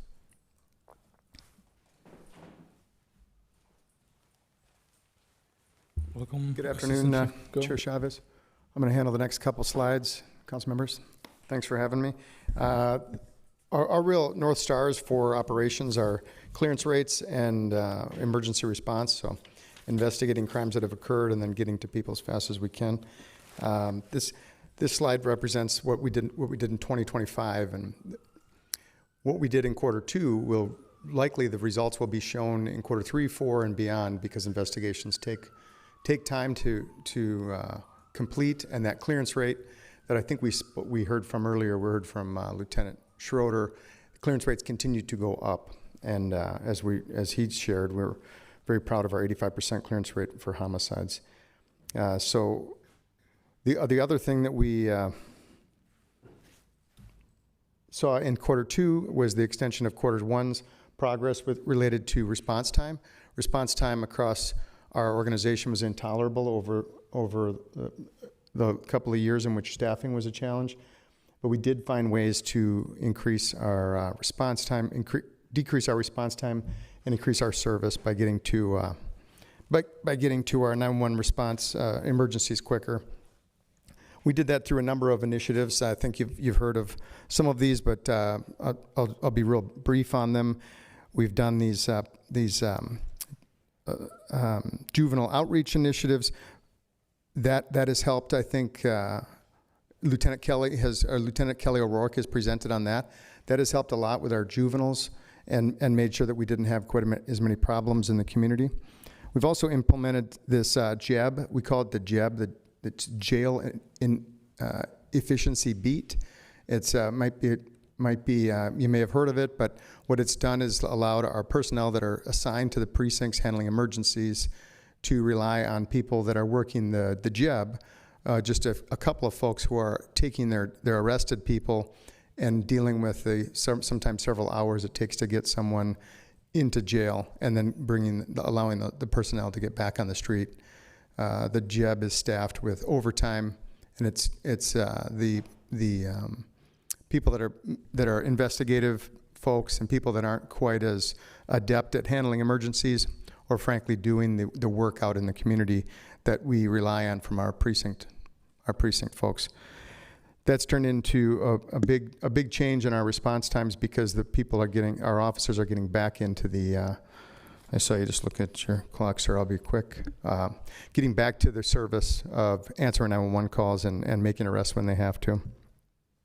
Another thing that we've done to decrease response times is use our overtime a little bit better with regard to when our shift changes are, to make sure that we don't have large lapse in responding to people who have called 911, especially in the priority 1 calls, which is displayed on the screen. And those folks just maybe a year ago were waiting 9 minutes 20 seconds as a median average, and now we're dropping below 7 minutes in some categories, and certain precincts are finding that that person that is working the overtime shift during their shift gap is actually out on the street during roll call. Those few people that are out there working really helps us manage the priority 1 calls and brings this number down. It happens as well in the priority 2 category, which is on the screen now, and our numbers, our response times to category 2 is increasing our ability to get to the folks who are calling, who aren't necessarily experiencing imminent emergencies, that people who are hurting or stealing from them aren't there in their presence, but they've experienced a crime and they need response. So getting that number down to 20 minutes or less is one of our successes that we've seen in quarter 2. These improvements reflect the hard work of our officers, investigators, dispatchers, civilian staff, and while there's a lot more work to do, we have meaningful indicators that our operational strategies are moving us in the right direction. And we do remain focused on continuing this progress because improving public safety starts with responding quickly and investigating those crimes that our communities are demanding of us. I think I'm bringing AC Gators back up. And then we'll move on to questions ASAP. And as we get into the next slide, it's just getting back and updating you on what's been taking place with us in the police department, celebrating culture, community, and connection. We continue to get ourselves involved and be invited to many events, and some of those are listed in bullet points on this slide. The American Indian Kickoff Parade, which we have been a part of for the last few years, and that was an excellent event as we traveled through from the Little Earth housing community all the way through the neighborhoods and over at the American Indian Center on Franklin Avenue. Cinco de Mayo, we celebrated that here in Minneapolis and also went over to St. Paul as well. Juneteenth, the Northeast events, the dog parade, which most people are familiar with, is a very popular event for the officers and CSOs as well. Let's Roll Bike Ride is where students and police officers go on a bike ride together. And the Hmong International Festival, which we also tabled at. When I say table, that means there was a recruitment table and community engagement table. The Police Activities League, Adventure Club. This is where we take about 25 individuals, kids, and make about 8-9 trips, field trips a year during the year. And that continues as well. National Night Out is coming up the 4th of August, so we'll be very excited to see all of you out there. And the Youth Community Academy used to be our adult academy. Now it's our youth academy, which we have 3 dates going: August 4th, August 11th, and August 18th. And then the Back to School Jamboree, which is popular with the kids because you get free backpacks and a lot of free food out there for everyone. So, and then the People's Barbecue. Outside of that, that concludes, I believe, our presentation for OCS. And barring any questions, but I think we have a different format for questions. Yes, we have to move on quickly. I know with the rules, we have to ask the questions here publicly. I think maybe my request to staff would be, with permission for council members to just email the questions and then get answered back over briefing. Otherwise, we can read it quickly, but it just doesn't feel like we have enough time. So I guess what I'm just going to request is that we follow up over email. If you have questions, email it to me. My office will then either send it to the clerks or send it to staff themselves for a response, because otherwise it's nearly impossible. Okay, thank you all so much for being here. Thank you for the presentation. It is greatly appreciated. And if folks have questions, just email me, or we'll figure it out offline and we can follow up over email. Seeing no further discussion, I'll ask the clerk to receive and file that report. Seeing no further business before us, I will declare this meeting adjourned.